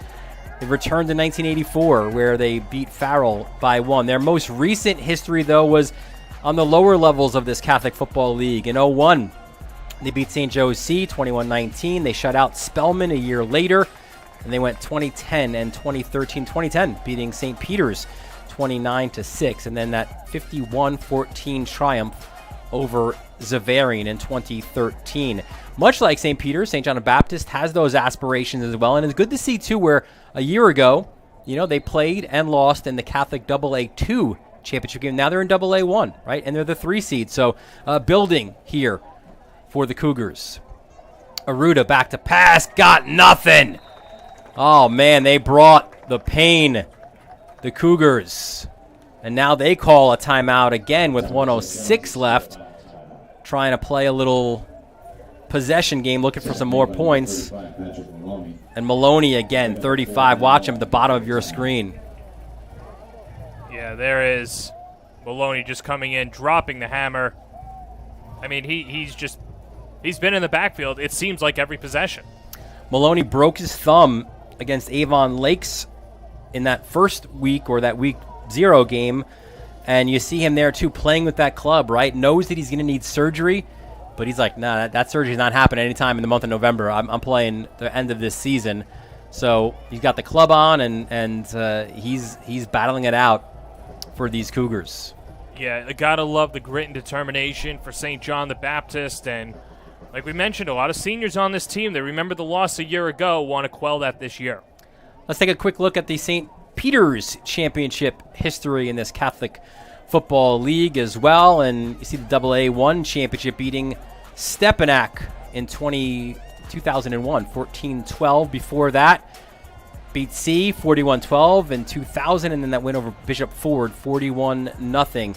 Stepinac's another one of those programs where, like a Cardinal Hayes, right, they won at the lowest levels and moved their way up, and obviously now one of the best teams in the AAA consistently. So off the timeout, a punt by Aruda. It's a short one. Ooh, Ziva off the bounce like a shortstop. I feel like if that's anyone else than Ziva, there's going to be a conversation at that sideline, but he's got that green light. Yeah, he's got free reign, and gotta love that he's, you see the score, it's 28-0. Some teams want to take their foot off the gas, and in his mind, he's thinking, well, it's the playoffs. There's no tomorrow. Let's make sure that we dot all the T's and cross the I's, and if there could be some extra yards to be gained, he's going to get them. In our conversation with Phil Alba, talked about the season outlook overall. He said he's been really proud of this team. They knew they were young coming in. Now, they had the skill players returning, a lot of those guys, but it was the line, right, on both sides that was relatively new. There were no starters returning on either line. So there's been some shuffling, some movement, but he's been excited from what he's seen, and certainly excited about what they could do here in the postseason. Wheat back to pass, plenty of protection, maybe a little bit too much protection. A flag has been thrown. Wheat runs out to about the 40, and looks like another one of these long Wheat runs that'll be coming back, likely here for a holding penalty. Yeah, but either way, how about the job of Michael Wheaton? We talked about the embarrassment of riches that St. John the Baptist has. We don't know the status of Pileski, and I'd imagine with a big lead, they don't want to, force him back into this contest. But yeah, there's another holding penalty. But it's just good to have your Week 1 starter who knows the offense back out there and playing exceptionally well. And I think ended up the hold, I think, was, as they were trying to contain, it was a triple team on Turnbull. Mm-hmm. He is just a beast, man. Number 99. Yeah, he's leaving it all out on the field. Somebody that, was only one of those 8 seniors that tried out for the team a couple years ago. And interception by Riley at the 40. As Wheat tried to sidearm it, and Riley just jumps the route, and maybe here in the final 25 seconds, St. Peter's can get on the scoreboard. Exactly what the doctor ordered for the Eagles. Riley's got great hands. That's why he switched from quarterback to wide receiver, doing it on the defensive end now, and the corner, setting his team up with prime real estate. St. Peter's has to score before the half. I see them there, pick it off at the 40. Was able to get about 20 yards on that return. So big opportunity here for the Eagles of St. Peter's. The slogan for them is Remember November, and pretty much the regular season means nothing. Di Cristoforo, their head coach, says it's all about November. 1st and 10 from the 22-yard line. Best opportunity here for the Cougars, or for the Eagles, to score. Aruda pump fakes, lobs one, And looks like a miscommunication upfield, was trying to get it to Jake Goodyear, but Goodyear looks like he kind of ran an out route and ran out of bounds. I'm going to step in on that one. That's illegal contact down the field all the way, and the refs just missed that. Joseph Rivera with a long hold on the receiver there, and you know, tried to cut the inside route, couldn't get it. That was a fade route designed the entire way, but he had Elijah Campbell open on the far side as well. But see, this is what happens with a young quarterback. When your eyes are looking at the field the entire time, or one side of the field the entire time, the defense sees it, especially Rivera, and you know what? Got away with one. Sometimes you're better lucky than good, and that's exactly what happened for the Cougars. 2nd and 10, Jordan Williams joining Aruda in the backfield. Aruda, though, back to pass. Look out. Pressure comes, and he does get it off just before the sack came. And it was Raines bringing the pressure, the junior. They call him the natural because of his just an athletic mismatch really everywhere on the field. It looks like there's another flag. Or was there? No, there was not. I thought I saw Toussaint there getting set, but it was funny in their game against Xavier. The longtime Xavier head coach Chris Stevens met up with Phil Alba on the handshake line after. He says, "Where did number 9 come from?" And Alba laughed. He goes, "The defensive backfield." That's where Raines was initially at 6'3", 200, but they found a spot there at D end, and he's a guy, man. If you're a D end at Baptist, you've got to protect that B gap.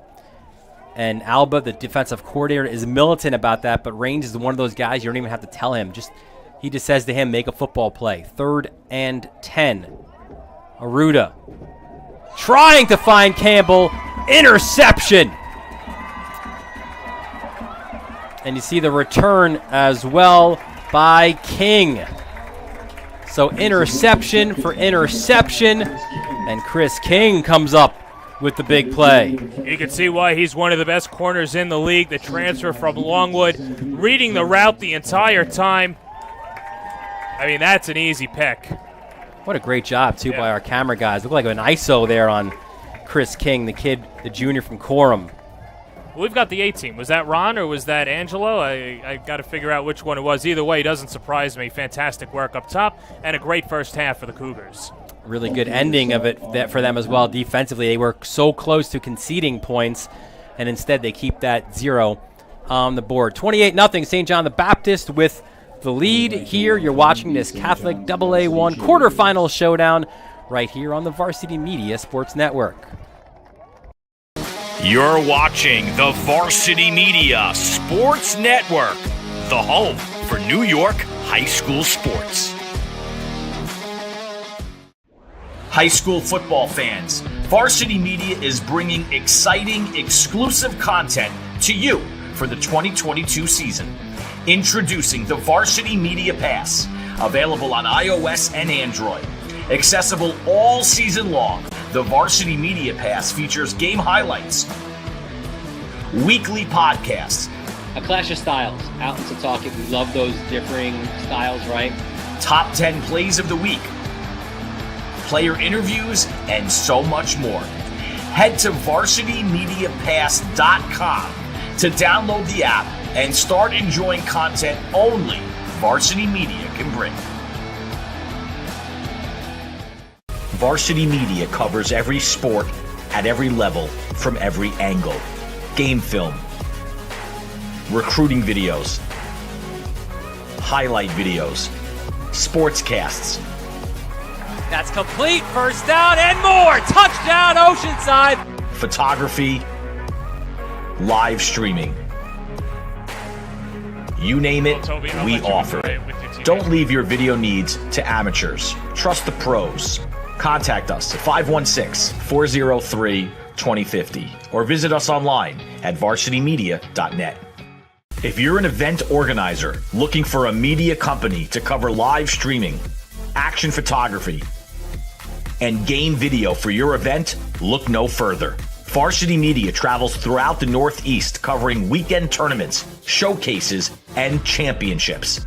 Contact us today to learn about our services and packages at 516-403-2050 or visit us online at varsitymedia.net. For the best action shots and the best angles, look no further than Varsity Media. Our experienced photographers capture your athletes' best moments right from field level. Plus, we offer great keepsakes like bobbleheads, posters, plaques, and prints. For more information about Varsity Media's photography services, contact us at 516-403-2050 or visit us online at varsitymedia.net.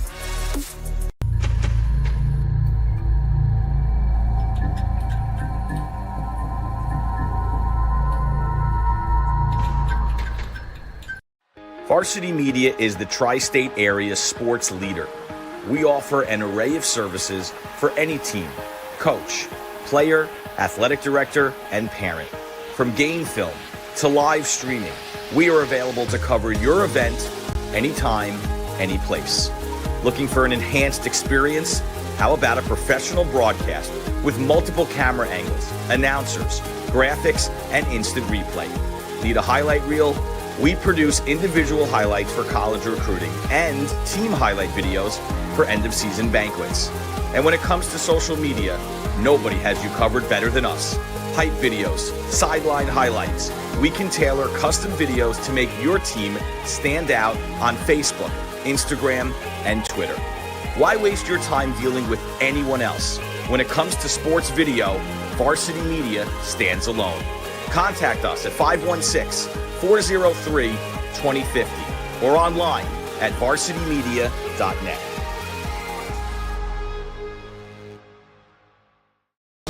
You're watching the Varsity Media Sports Network, the home for New York high school sports. High school football fans, Varsity Media is bringing exciting, exclusive content to you for the 2022 season. Introducing the Varsity Media Pass, available on iOS and Android. Accessible all season long, the Varsity Media Pass features game highlights, weekly podcasts, A clash of styles, out in Setauket. We love those differing styles, right? top 10 plays of the week, player interviews, and so much more. Head to varsitymediapass.com to download the app and start enjoying content only Varsity Media can bring. Varsity Media covers every sport at every level from every angle. Game film, recruiting videos, highlight videos, sportscasts. That's complete. First down and more. Touchdown, Oceanside. Photography, live streaming. You name it, we offer it. Don't leave your video needs to amateurs. Trust the pros.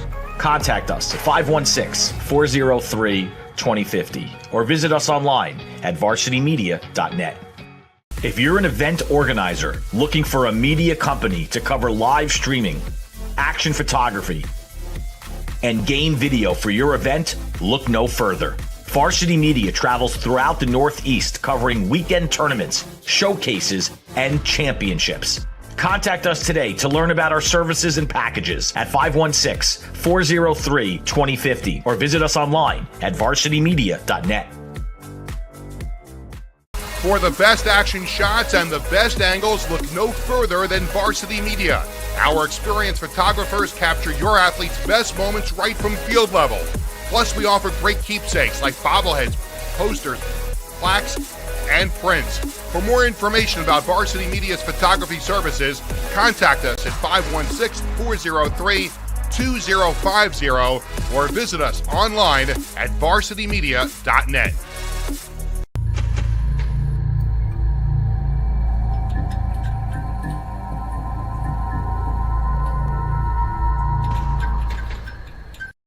Varsity Media is the tri-state area sports leader.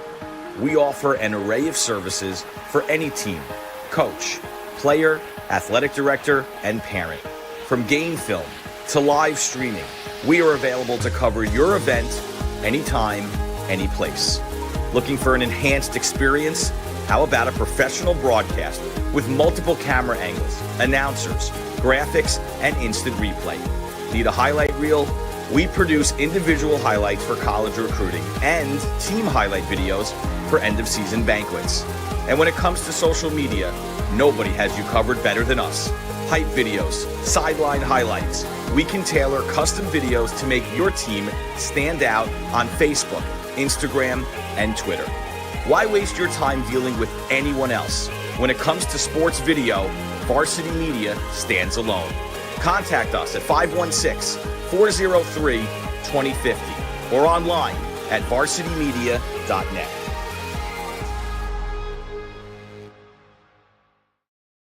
You're watching the Varsity Media Sports Network, the home for New York high school sports. High school football fans, Varsity Media is bringing exciting, exclusive content to you for the 2022 season. Introducing the Varsity Media Pass, available on iOS and Android. Accessible all season long, the Varsity Media Pass features game highlights, weekly podcasts, A clash of styles, out in Setauket. We love those differing styles, right? top 10 plays of the week, player interviews, and so much more. Head to varsitymediapass.com to download the app and start enjoying content only Varsity Media can bring. Varsity Media covers every sport at every level from every angle. Game film, recruiting videos, highlight videos, sportscasts. That's complete. First down and more. Touchdown, Oceanside. Photography, live streaming. You name it, we offer it. Don't leave your video needs to amateurs. Trust the pros. Contact us at 516-403-2050 or visit us online at varsitymedia.net. If you're an event organizer looking for a media company to cover live streaming, action photography, and game video for your event, look no further. Varsity Media travels throughout the Northeast covering weekend tournaments, showcases, and championships. Contact us today to learn about our services and packages at 516-403-2050 or visit us online at varsitymedia.net. For the best action shots and the best angles, look no further than Varsity Media. Our experienced photographers capture your athletes' best moments right from field level. Plus, we offer great keepsakes like bobbleheads, posters, plaques, and prints. For more information about Varsity Media's photography services, contact us at 516-403-2050 or visit us online at varsitymedia.net.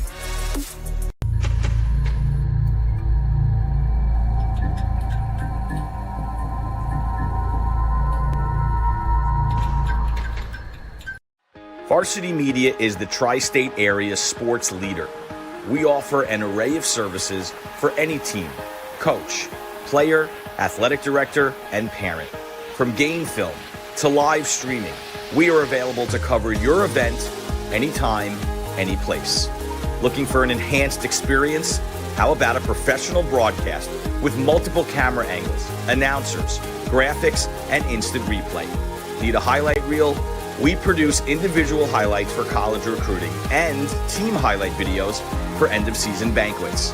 And when it comes to social media, nobody has you covered better than us. Hype videos, sideline highlights. We can tailor custom videos to make your team stand out on Facebook, Instagram, and Twitter. Why waste your time dealing with anyone else? When it comes to sports video, Varsity Media stands alone.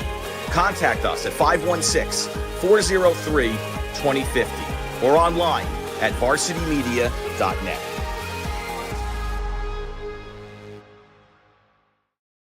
You're watching the Varsity Media Sports Network, the home for New York high school sports.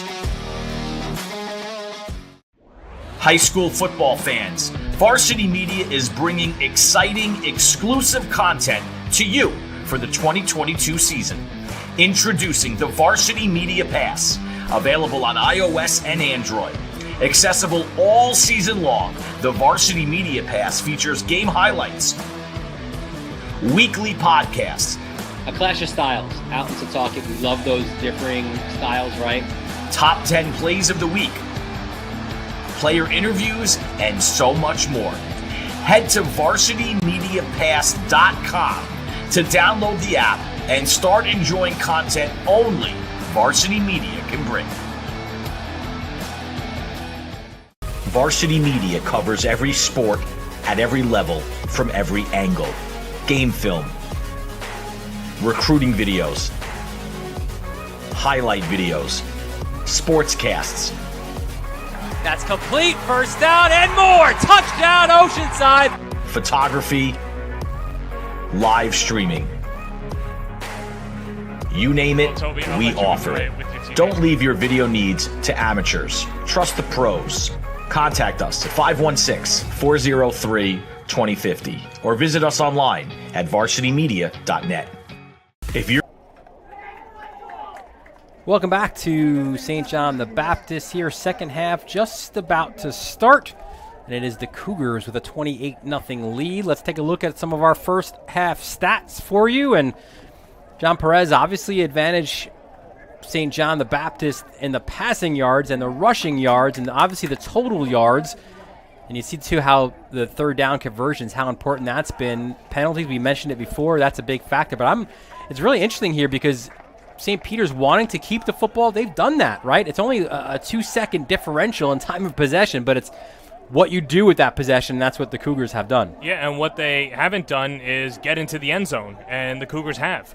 For St. Peter's, there's a lot here to dissect with these numbers. The penalties are the biggest, though, and really what they've been able to do or unable to do on third down. St. John the Baptist has only had 2 opportunities to get a first down on third down. They've done so, but St. Peter's themselves, they're going to have to convert as well. Even if you go 4 for 8, 5 for 8 on third down, you're moving the football. They had an opportunity with the interception, but they throw the pick as well. There's a lot of work to do if you're Mark DiCristofaro, and the first thing you have to do is limit the penalties, but just get a stop. Like we mentioned in the open, you don't have to play perfect, but you have to play as mistake-free as possible. I want to thank the great Joe Giannotti there with his statistical work. There is one game happening as well, but does have a big factor here on this one. And look at the bottom of your screen. The 7th-seeded Terriers of St. Francis Prep out at Moore Catholic, and that is tied at 7 at the half. St. Francis Prep, Moore Catholic. We did that game, the regular season game, out at Mitchell Athletic Complex, and it was a closer game than that final score indicated, where the Terriers got into the red zone on their first 2 drives. It was an interception at the 1, and then a turnover on downs. You convert those to points. Perhaps there's a different story there. But listen, these 2 teams played a tight game in the playoffs a year ago. That kind of crazy, was it a hurricane or tornado, whatever that was, that crazy weather day on that Saturday afternoon in November, which reduced Moore's ability to throw the football. They obviously one of the better quarterbacks in the AA1 as well. And the Terriers, man, they're just battling, hanging tough. The winner of that game plays the winner of this game.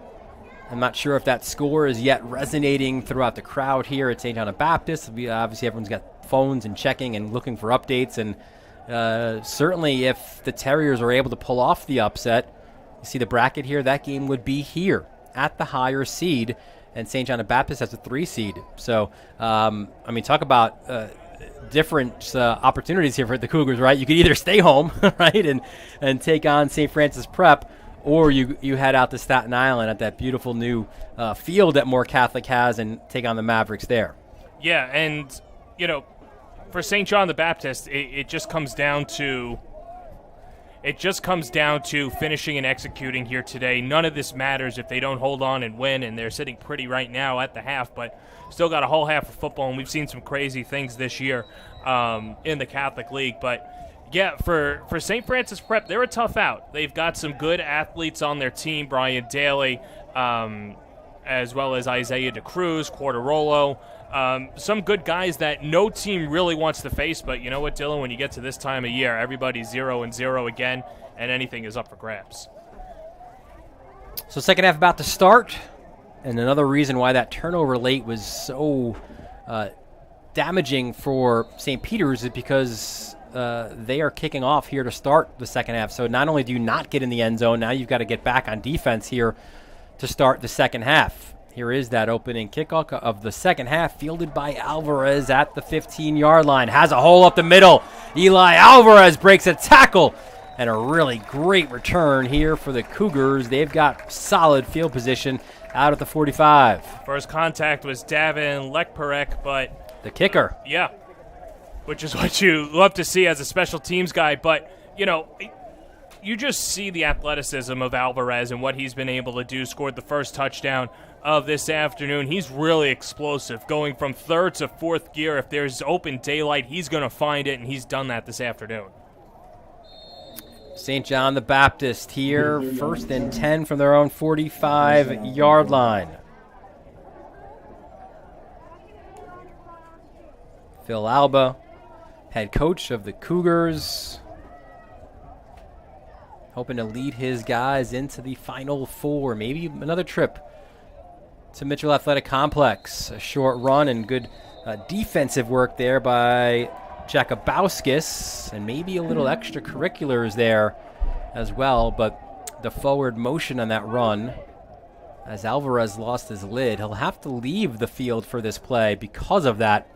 But he does get back to that original line of scrimmage. I love that Alvarez is just looking at the sideline saying, "Are you kidding me? Do I have to come off?" And if I was him, why would you want to leave the field? He's been fantastic and just an exceptional player, a great runner as well, and you know, another penalty. And that's the funny thing too. I think that came off of Alvarez losing his helmet, right? So Alvarez, in that sense, is like, listen, he took my helmet off.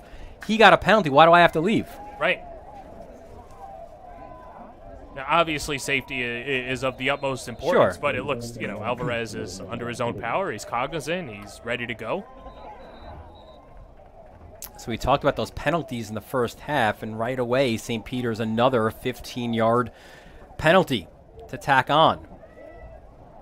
So that's now, what, 7 for 75 for St. Peter's, and, Joe Giannotti, nobody better in the business of keeping tabs on that, but for St. Peter's, that's the biggest thing. We mentioned to start the second half. Limit the penalties and play mistake-free, and 2 or 3 plays in, there you go.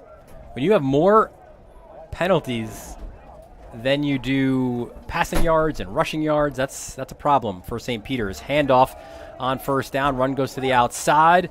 Good pursuit of the football. That was Ethan Smith, and Smith is kind of in that Eli Alvarez role a year ago when Alvarez backed up Mark Anthony Scott. Yeah, and one of the good things about this program and this culture is that it seems like the underclassmen learn a lot from the upperclassmen, and because of that, they're able to continue to build and sustain success, and that's exactly what we've seen here this season so far with the Cougars.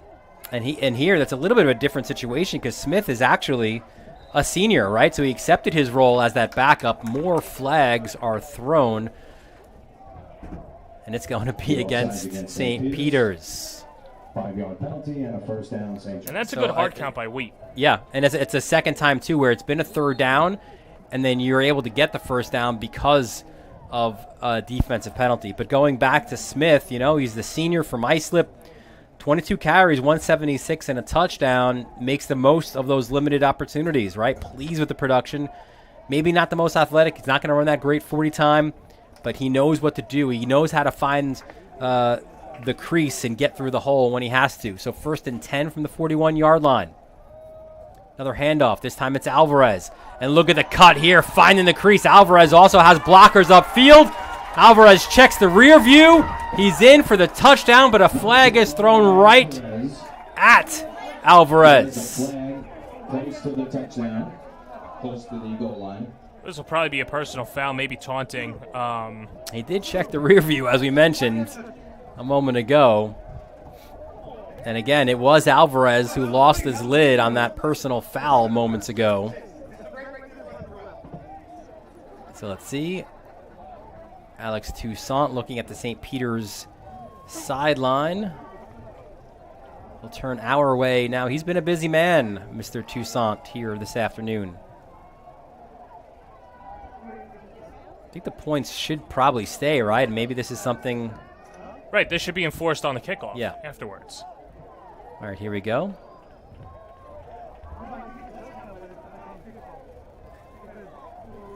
After the play, unsportsmanlike. Unsportsmanlike against the Cougars. Touchdown is good.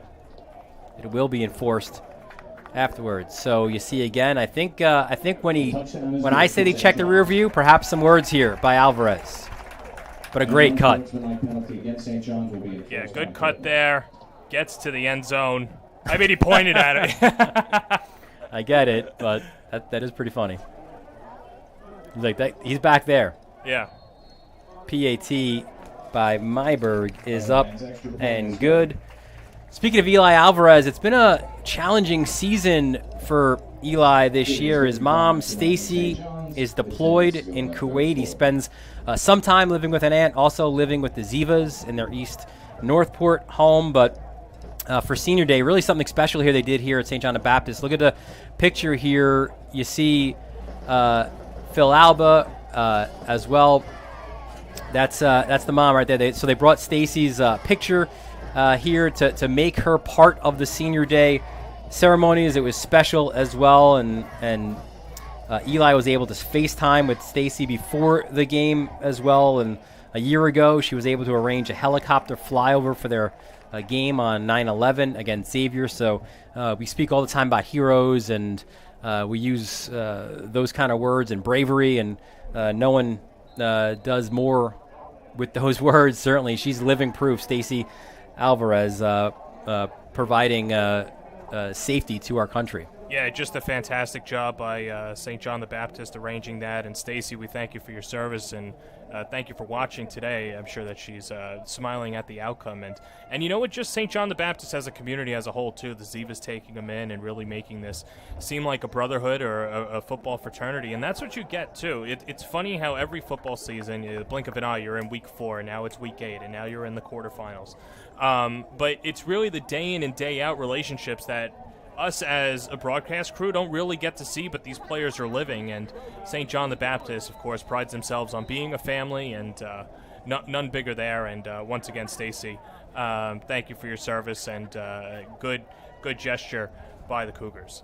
You're right. I mean, we kind of helicopter in, right, for each broadcast at each different site, and we're not there during the practices or each of the weeks. So love the gesture there and making Stacy Alvarez part of the Senior Day ceremonies. So off of that unsportsmanlike penalty, maybe Stacy's going to have some words for Eli later about that. But it's back to the 25-yard line. And let's see if Myberg here can get it through the back of the end zone from here. That will be impressive. I mean, he's already, 4 for 4 or 3 for 3 on attempted touchbacks? Yeah, he dunked that one other one. And this one an end over end, and it will take a bounce and land out of bounds. So St. Peter's, we certainly expect, will take that penalty and start off at the 35-yard line. Don't think you want to make a guy like Myberg kick it again. No, absolutely not. And for St. Peter's, you just have to worry about yourselves and get into the end zone and try and get back in there, especially with the clock winding down for the Eagles, a team that has just been stifled on offense and at times has been their own worst enemy. You have to flush that out, throw it into the rearview mirror, and just chip away. St. Peter's will have first down from the 50-yard. Oh, they're going to use the old Shiano, right? Keep chopping. Right.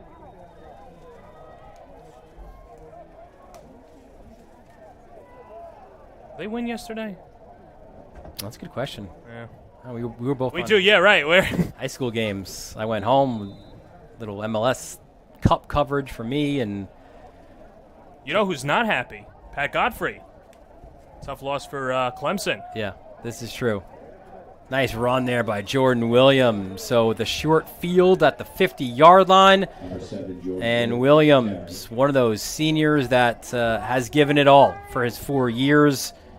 He'll always get that chance, D. Cristofaro says, to get that first touch. And he also moves the chains there, 1st and 10 now from the St. John the Baptist 38.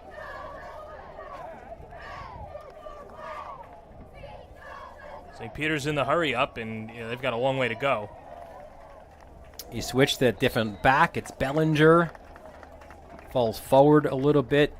Bellinger didn't see St. John the Baptist earlier, or St. John the Baptist didn't see Bellinger. You could say, I guess he suffered that early concussion this year, but he's that home run hitter on offense, so they try to get him the ball into space when they can. He and Campbell, similar in that sense, right? You want to, we haven't seen it yet today, but we could see Campbell in that wildcat formation. You just try to get him, again, the ball in space when you can.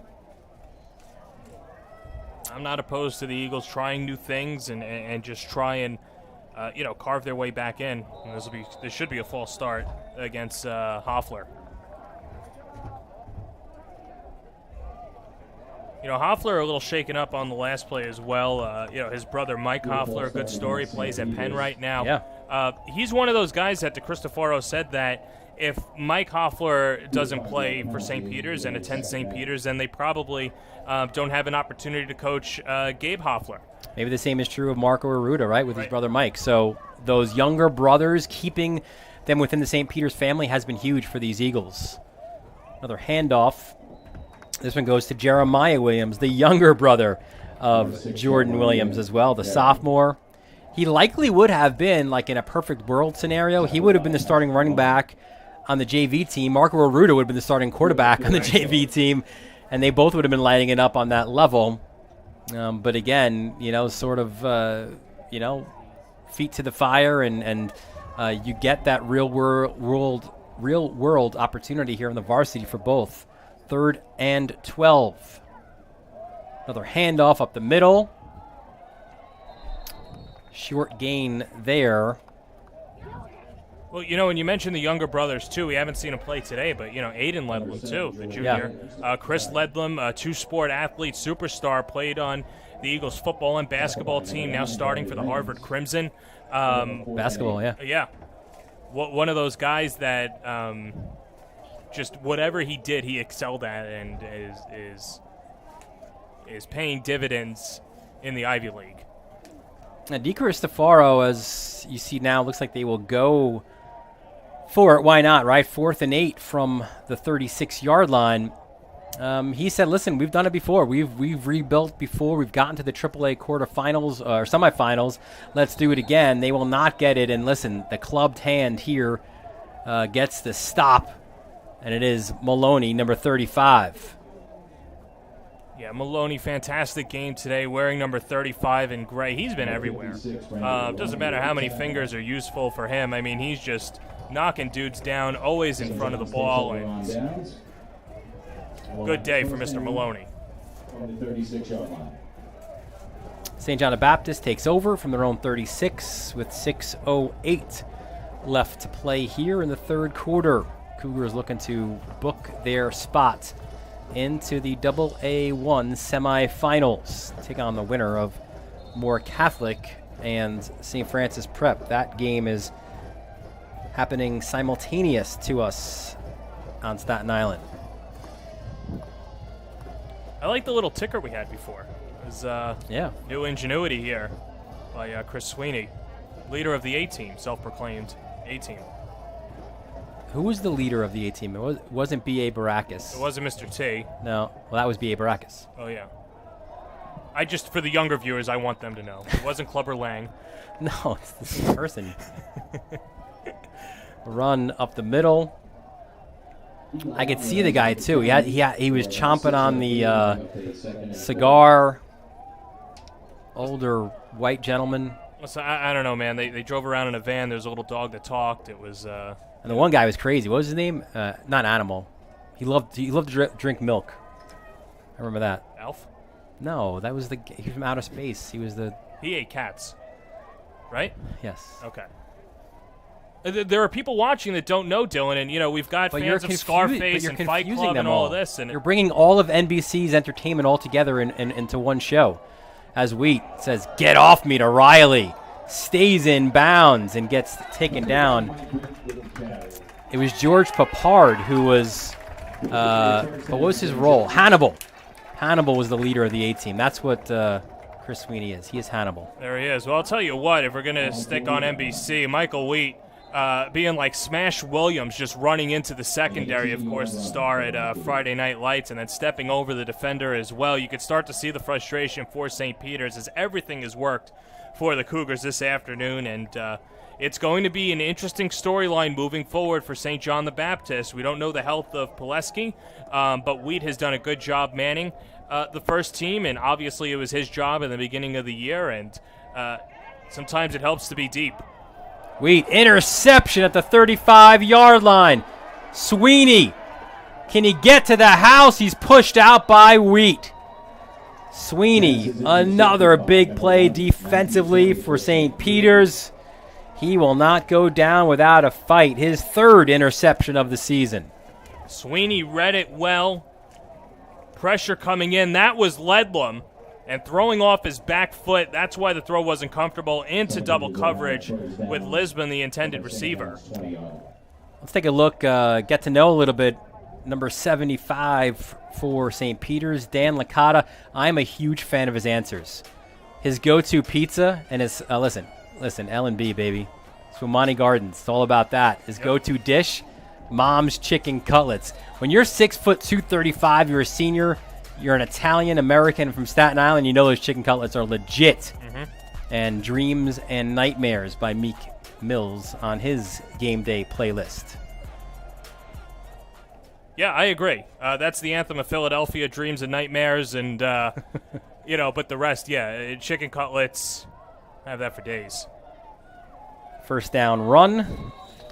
Yeah, I couldn't decide when I saw his answers, like, what would you want? I think you want both, right? Can you get a slice from Spumoni Gardens and have one of those chicken cutlets to go with it? I think as great as L&B is, there's nothing like Mom's home cooking. So that's where I would get the edge, but everyone's answer is subjective. Plus, it's a Sunday, right? You know you got the gravy going. Yep. Handoff. And it was Jeremiah Williams, the sophomore, pushing forward. Let's see if this is a similar situation St. Peter's was in the latter portions of the first half. They had an interception. They got into the red zone, unable to capitalize, and they're looking to get their first points on the scoreboard here. 3rd and 5 from the 15. Well, it would go a long way. They're in 4-down territory, obviously. Inside handoff. And going nowhere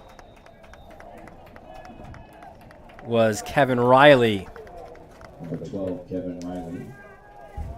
A few different Cougars in on that tackle.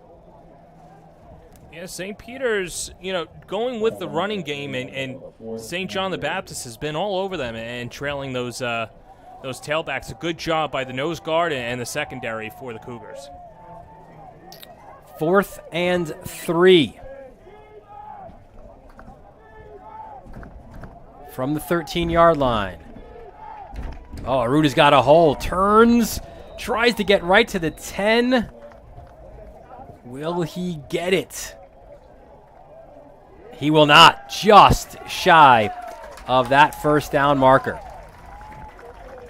Interesting, they run again. Aruda up the gut and so close, probably about half a foot short. He had that lead blocker. Saw 7, Jordan Williams. Well, Williams didn't pick up anybody. He just went right past the defensive line looking to block the linebacker. What the issue is, you've got two guys that are blowing behind you, and there's your quarterback. So St. John the Baptist here, 2:36 left in this third quarter. A 35-0 lead. There was an injured. Yeah, it looked like Turnbull got a little shaken up. He popped up pretty quickly. Was he just? It almost looked like he was just lounging there for a moment.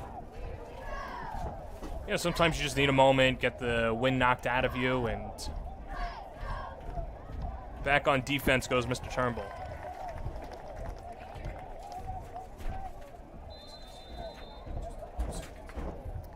First and 10 from the 11-yard line.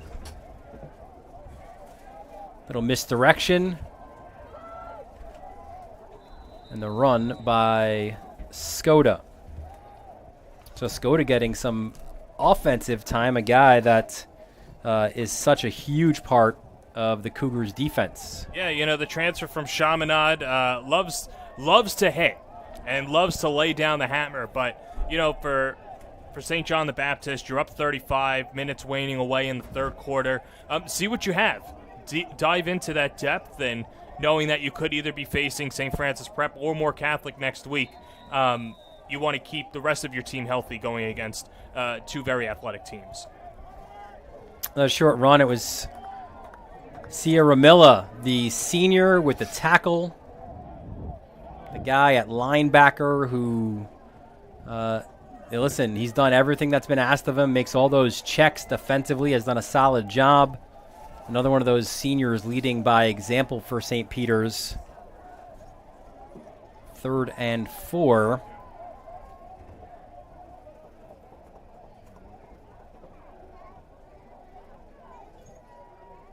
Wheat hands off, another run up the middle.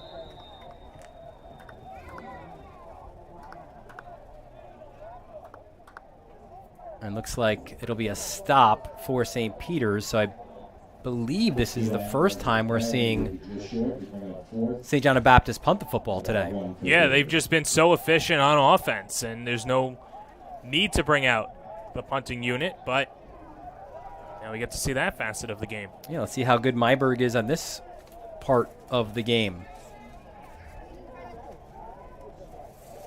Deep man is Jeremiah Williams for St. Peter's. And a timeout was called by the Eagles. Timeout St. Peter's, that is their first timeout. I mentioned before, a big slate of games for you coming up next week and beyond. We already know some of our matchups. Actually, we know all of our broadcast matchups. Next Friday night, we'll be out at Cy Donnelly Field for that rivalry renewed. Chaminade, St. Anthony's, under the lights, 7 o'clock kickoff. It is the 1-4 matchup in the AAA playoffs. Then you've got Fordham Prep and Holy Trinity from Hicksville. It's been a long time since we've seen the Titans step on the field. They had that rare double bye, that Week 8 bye, and then they've earned that bye here in AA1 as a top seed, but they also use that opportunity to get healthy. We'll see what Kamal Roy's guys have against Fordham Prep, and then you'll be on the call for West Hampton and Hills West, same time on Saturday afternoon, and then we wrap it up with the championship triple header, championship Saturday here in the Varsity Media Sports Network. 11 o'clock, we start with those 3 matchups on the 19th of November. So Myberg from his own 5 to punt the football. Gets a good one off. It takes a bounce. Takes a Cougars bounce. No return there. And it will be down at about the 43-yard line. So yeah, the Holy Trinity thing, we haven't spoken about it yet, but that's going to be interesting, right? Like, well, we'll obviously speak with Kamal Roy during the week, but there's 2 schools of thought, right? Like, you get healthy, you would hope. Obviously, they were a bit banged up in that loss to Chaminade. You lost your starting quarterback in that game, Rocco Raynone, and of course the scary injury for Josiah Brown as well. Dylan Brathwaite, you had already lost to a broken collarbone. Does he make a return in the playoffs? We're seeing some of those guys, those year-long injuries for Chaminade, maybe coming back again for the Flyers as well. So that'll be something to keep an eye out for. But as Aruda takes the first down carry, cuts to the outside, uses the referee as a blocker, and Aruda gets out. Ooh. As we saw Chris King fly into the bench. Thankfully, he's all right. Knocked down one of the, I don't know if he broke one of the iPads there that they use for scouting, but King is all right. But yeah, so it's interesting, right? Fordham Prep comes in with momentum, you'd say, right, off of a win, and Holy Trinity hasn't played a competitive football game in 2 weeks. I think it's always an interesting school of thought, too, where every year you've got an undefeated team and you wonder, well, is it actually better to lose a game? And coaches will look at you like you've got three heads. It's like we spend all week to try and win these games, obviously. But you'd have to imagine a big teaching moment as a big sack in the backfield. Aruda is pulled back. That was Sean Dennehy. But for Holy Trinity, they've got that sour taste in their mouth too against Chaminade. I can only imagine what those practices have been like over the last week, and they're going to be a fun team to watch next week. 3 quarters in the books, and St. John the Baptist with a 35-0 lead over St. Peter's in this Catholic AA1 quarterfinal showdown right here on the Varsity Media Sports Network. You're watching the Varsity Media Sports Network, the home for New York high school sports. There's so many things that I love about this school. St. John's really is a one-of-a-kind school. One of the things I love about St. John's is we are family. If students want to focus on more than academics, then this is like the place for them. St. John's just also had that feeling that, this is home. Please feel free to visit and experience all that St. John's has to offer. You will be pleasantly surprised to find comfort in your new home. Welcome home. Welcome home. Welcome home.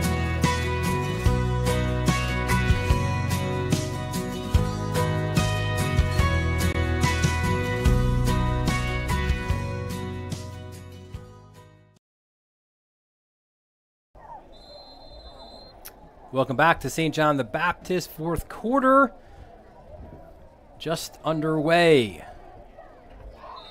Another run there for St. Peter's. Reigns with the tackle. We do have a score from Moore Catholic, and if you are a St. Francis Prep fan, or I guess even a St. John the Baptist fan where you're hoping to stay at home, maybe look away. 21-7 is the score right now for Moore Catholic. So it went 7-7 as there's Williams trying to cut it to the outside. Now 21-7. You see in the bottom of your screen, Moore Catholic with the lead. Again, if that score holds, our score here holds, St. John the Baptist would be heading to Staten Island, taking on the Mavericks on the road. And, to add insult to injury, too, I can't imagine the St. Peter's bunch over here too happy with Moore Catholic winning either, looking at that angle, too. But as you see at the bottom of the screen, upcoming slate, too, for the rest of the football year here on the Varsity Media Sports Network. Aruda. Ooh, nice hands. Yeah, a little bobble, but the catch was made by Anthony Latito. St. Peter's is short of a first down and will turn over on downs. It was a nice catch, but they'll turn it over on downs. First and 10. Some stats through 3 quarters. Aruda was 4 of 10 for 44 yards. Your leading rusher is a combination of Jordan Williams and Chris Bellinger, both for 32 yards. Obviously, offense struggling on that side. On the other side, Wheat's been really good. 5 of 9 for 135, 3 touchdowns. Obviously, those 2 picks he'd love to get back, run up the middle. Look at this burst. Will not be denied. Or will he? He is. Ethan Smith was so close to the touchdown. Stopped at the 3, but what a great run by the senior. Explosive out of the backfield. So a little motion up front. The super subs on for the Cougars. And Smith had his eyes on the prize. He was slowed down there. You see on that attempted tackle, and what a terrific tackle from behind as well. Fumble on the play, and St. Peter's will recover.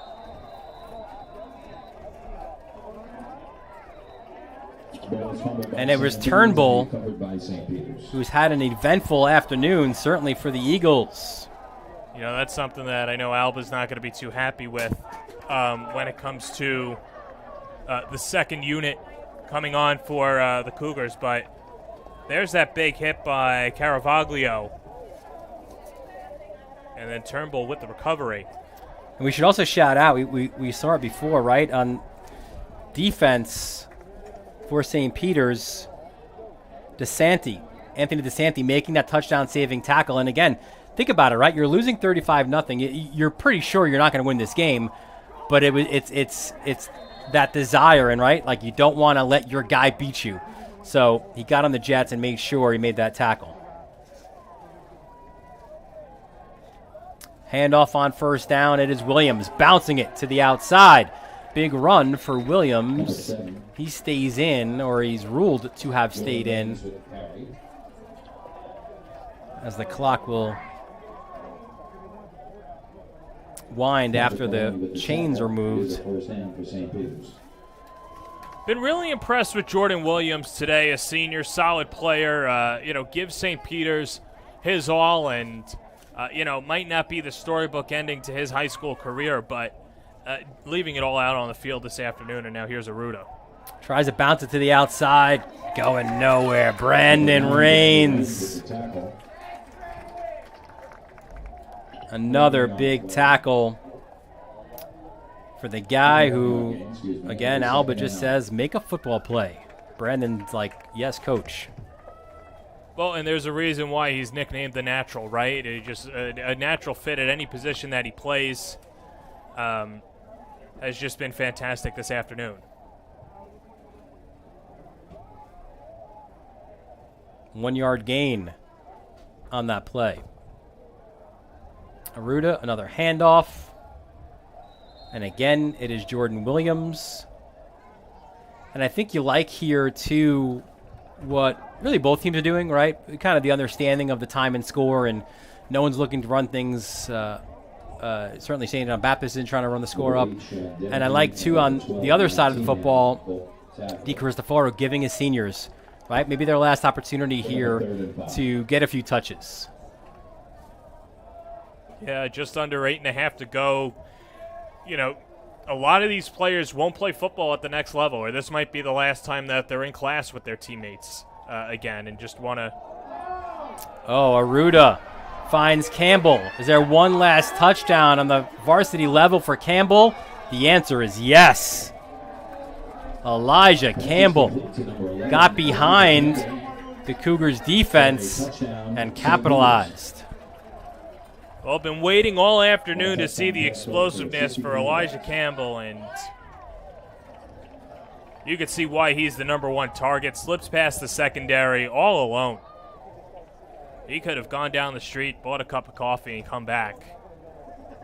And that ball up in the air with the space, waltzing into the end zone for the TD. Good to see Elijah Campbell get that touchdown of anybody on this team. Certainly deserving, the 2-year captain.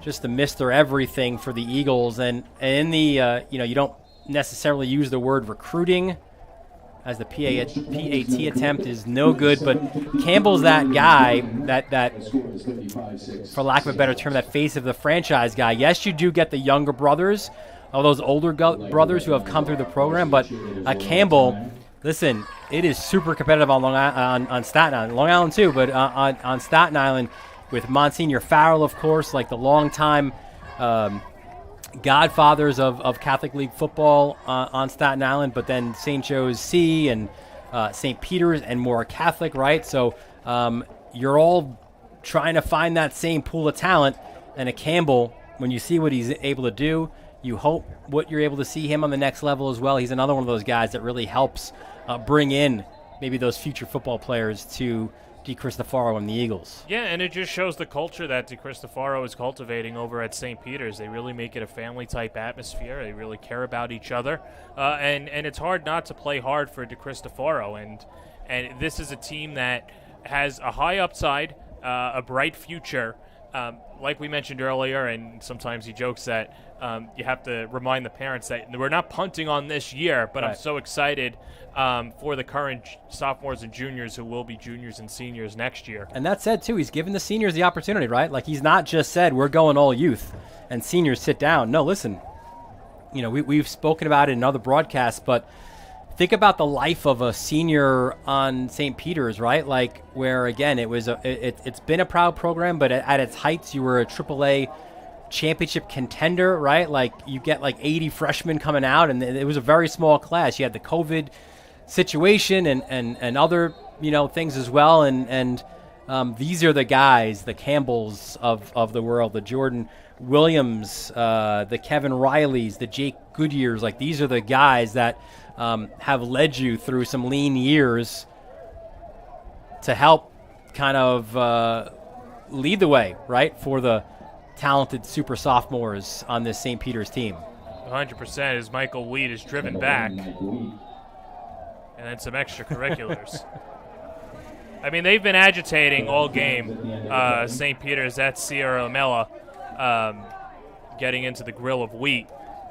He wanted that ball regardless. Like I think if the whistle would have blown and continued to blow and the referee got there, he was still going to try to just grab that football. Kind of like an arm wrestling match, right? Like, yeah, well, a good job by Elijah Alvarez pushing his team back, too, and them responding. For St. John the Baptist, you don't want anybody suspended for next week. Yeah, no doubt. Cougars likely returning to the semifinals. A year ago, we saw them in the AA2 championship game where they lost to Holy Trinity. Both teams, are they on a collision course? We'll see. I was really impressed with Moore Catholic throughout the year. They've been a team banged up. This is a penalty against the Cougars, so they'll get pushed back on that penalty. But listen, I said on our weekly podcast, which you can get on Varsity Media Pass, that I thought after I saw both Holy Trinity and Moore live in person that I thought Moore Catholic maybe was that team to beat in AA1, and they were there a year ago in the championship game, losing to Chaminade. So they've got that championship pedigree as well. It's going to be a fun couple of weeks, certainly here in the Catholic Football League. Turnbull, man, another tackle. He will not stop. Certainly, and Carried by number 15, Mike Angelo. Mike Angelo with the carry for the Cougars. The junior from Medford.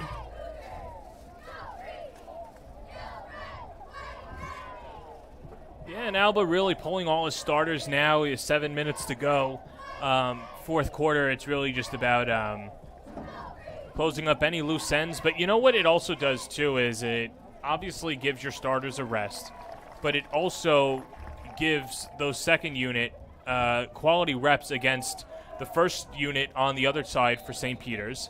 And what that can do is you never know when your number is going to be called upon in this upcoming playoffs. And how many times do we hear about a player who comes out of nowhere and makes a big-time play? Well, what happens is if you play well the final 6.5 minutes now for St. John the Baptist, and the coaches start to think, okay, well, let's put this player in this situation. I think he's earned the right. He practices hard. And then next thing you know, sometimes you're making a championship level play, or, perhaps a game-winning or game-saving play.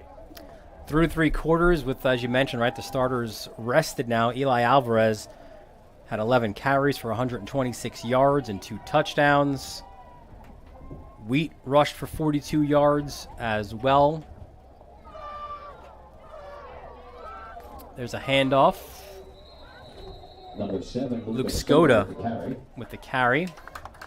Gets out to the 25-yard line. It's be a 4-yard gain and a first down, St. John's. You had Lisbon and Ziva with receiving touchdowns. Dennehy as well.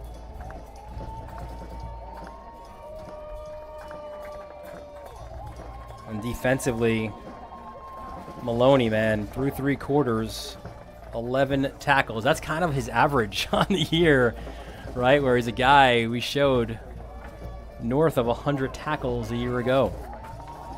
I'm interested to see, and if the scores hold against Moore Catholic next week, how Dennehy is utilized, too. He's a guy that a good two-way player, but a good tight end option.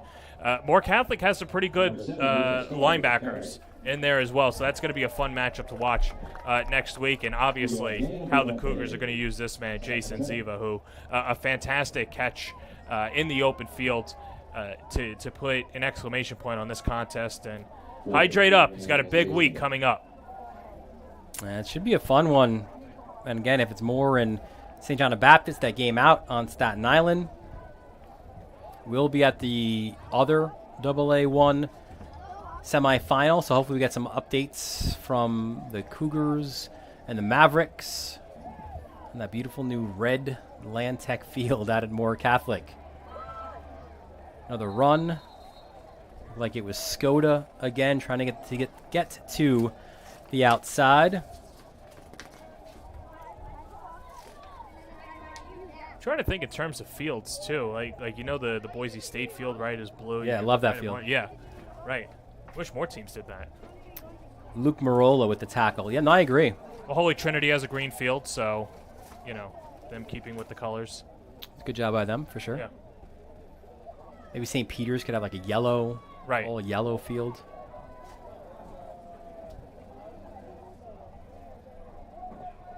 I know that'll be discussed on the podcast this week. Will it? I should be asking you. Some movement here. And certainly it's going to be a long bus ride back to Staten Island, and one where, once again, you know, if we revisit at some point here those keys of the game, you know, the mistake-free and the penalties certainly have been costly for St. Peter's. We'll show you those after I think this play here. 3rd and 13 for the Cougars.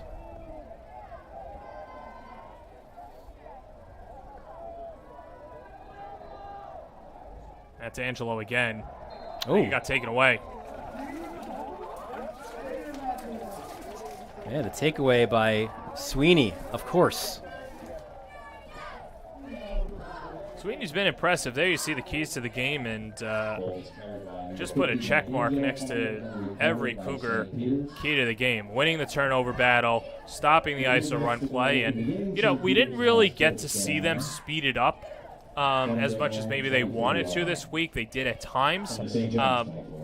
But you know what? I think in that first half they had, 12 minutes of possession, right, and was able to score? I think 1 of 3 for St. Peter. They have absolutely established a run, because we saw that time of possession in the first half, right? That was as a result of running the football, but obviously the mistakes and the third down stops, those penalties sometimes were the things that moved the football for St. John the Baptist. The issue for them, though, is they just weren't able to score. And that's ultimately what it comes down to. Timeout, St. Peter's. The Eagles will take the timeout. We'll take it with them as well. 3:06 left, fourth quarter. It is all St. John the Baptist. Cougars lead 35-6 here in this AA1 quarterfinal game right here on the Varsity Media Sports Network. You're watching the Varsity Media Sports Network, the home for New York high school sports. There's so many things that I love about this school. St. John's really is a one-of-a-kind school. One of the things I love about St. John's is we are family. If students want to focus on more than academics, then this is like the place for them. St. John's just also had that feeling that, you know, this is home. Please feel free to visit and experience all that St. John's has to offer. You will be pleasantly surprised to find comfort in your new home. Welcome home. Welcome home. Welcome home.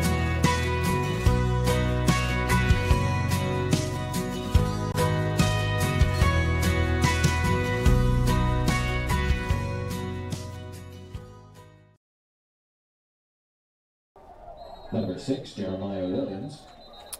Jeremiah Williams carry there off the timeout. We're inside the final 3 minutes here at St. John the Baptist. A decisive and comprehensive win. I think we could say we could project the winner at this point for the Cougars. Tell the networks, get the network heads on board. Listen, election day is coming up, right? I always laugh as someone who's, been in the sports media world for a few years, like how difficult that is, and it's about projecting. Like, let's just let it happen. Right. Like, we're not projecting winners here. I love network coverage of hurricanes and storms as well as election, because polls don't close till 9 o'clock local times, but you'll have somebody standing outside at 11 in the morning. It's like, oh, we sent it over to Dylan in this battleground state. Dylan, what are you seeing? People are still in line. Yeah, the early voters are saying they're going Republican here, but there's still many hours left.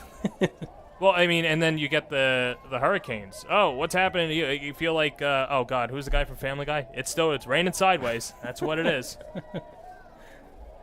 So we've switched from NBC in the 80s now to Family Guy. Was that Fox, right? Show the range, yeah, Fox. Canceled twice, Family Guy, by the way, for you historians out there. But there was this thing called DVDs that gave it second life.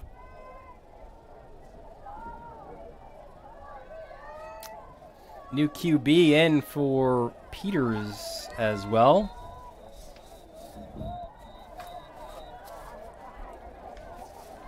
It is a first down, St. Peter's. It is Martin Braz. They'll get the first down. The clock will continue to wind.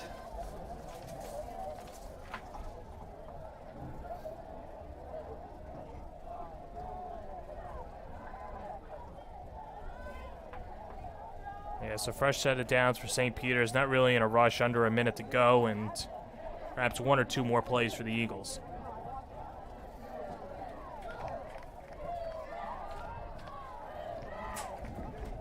Building a program is a marathon. It is not a sprint for St. Peter's, and that's what they're looking to do here. Throw over the middle, nearly intercepted. The intended target was Kevin Riley.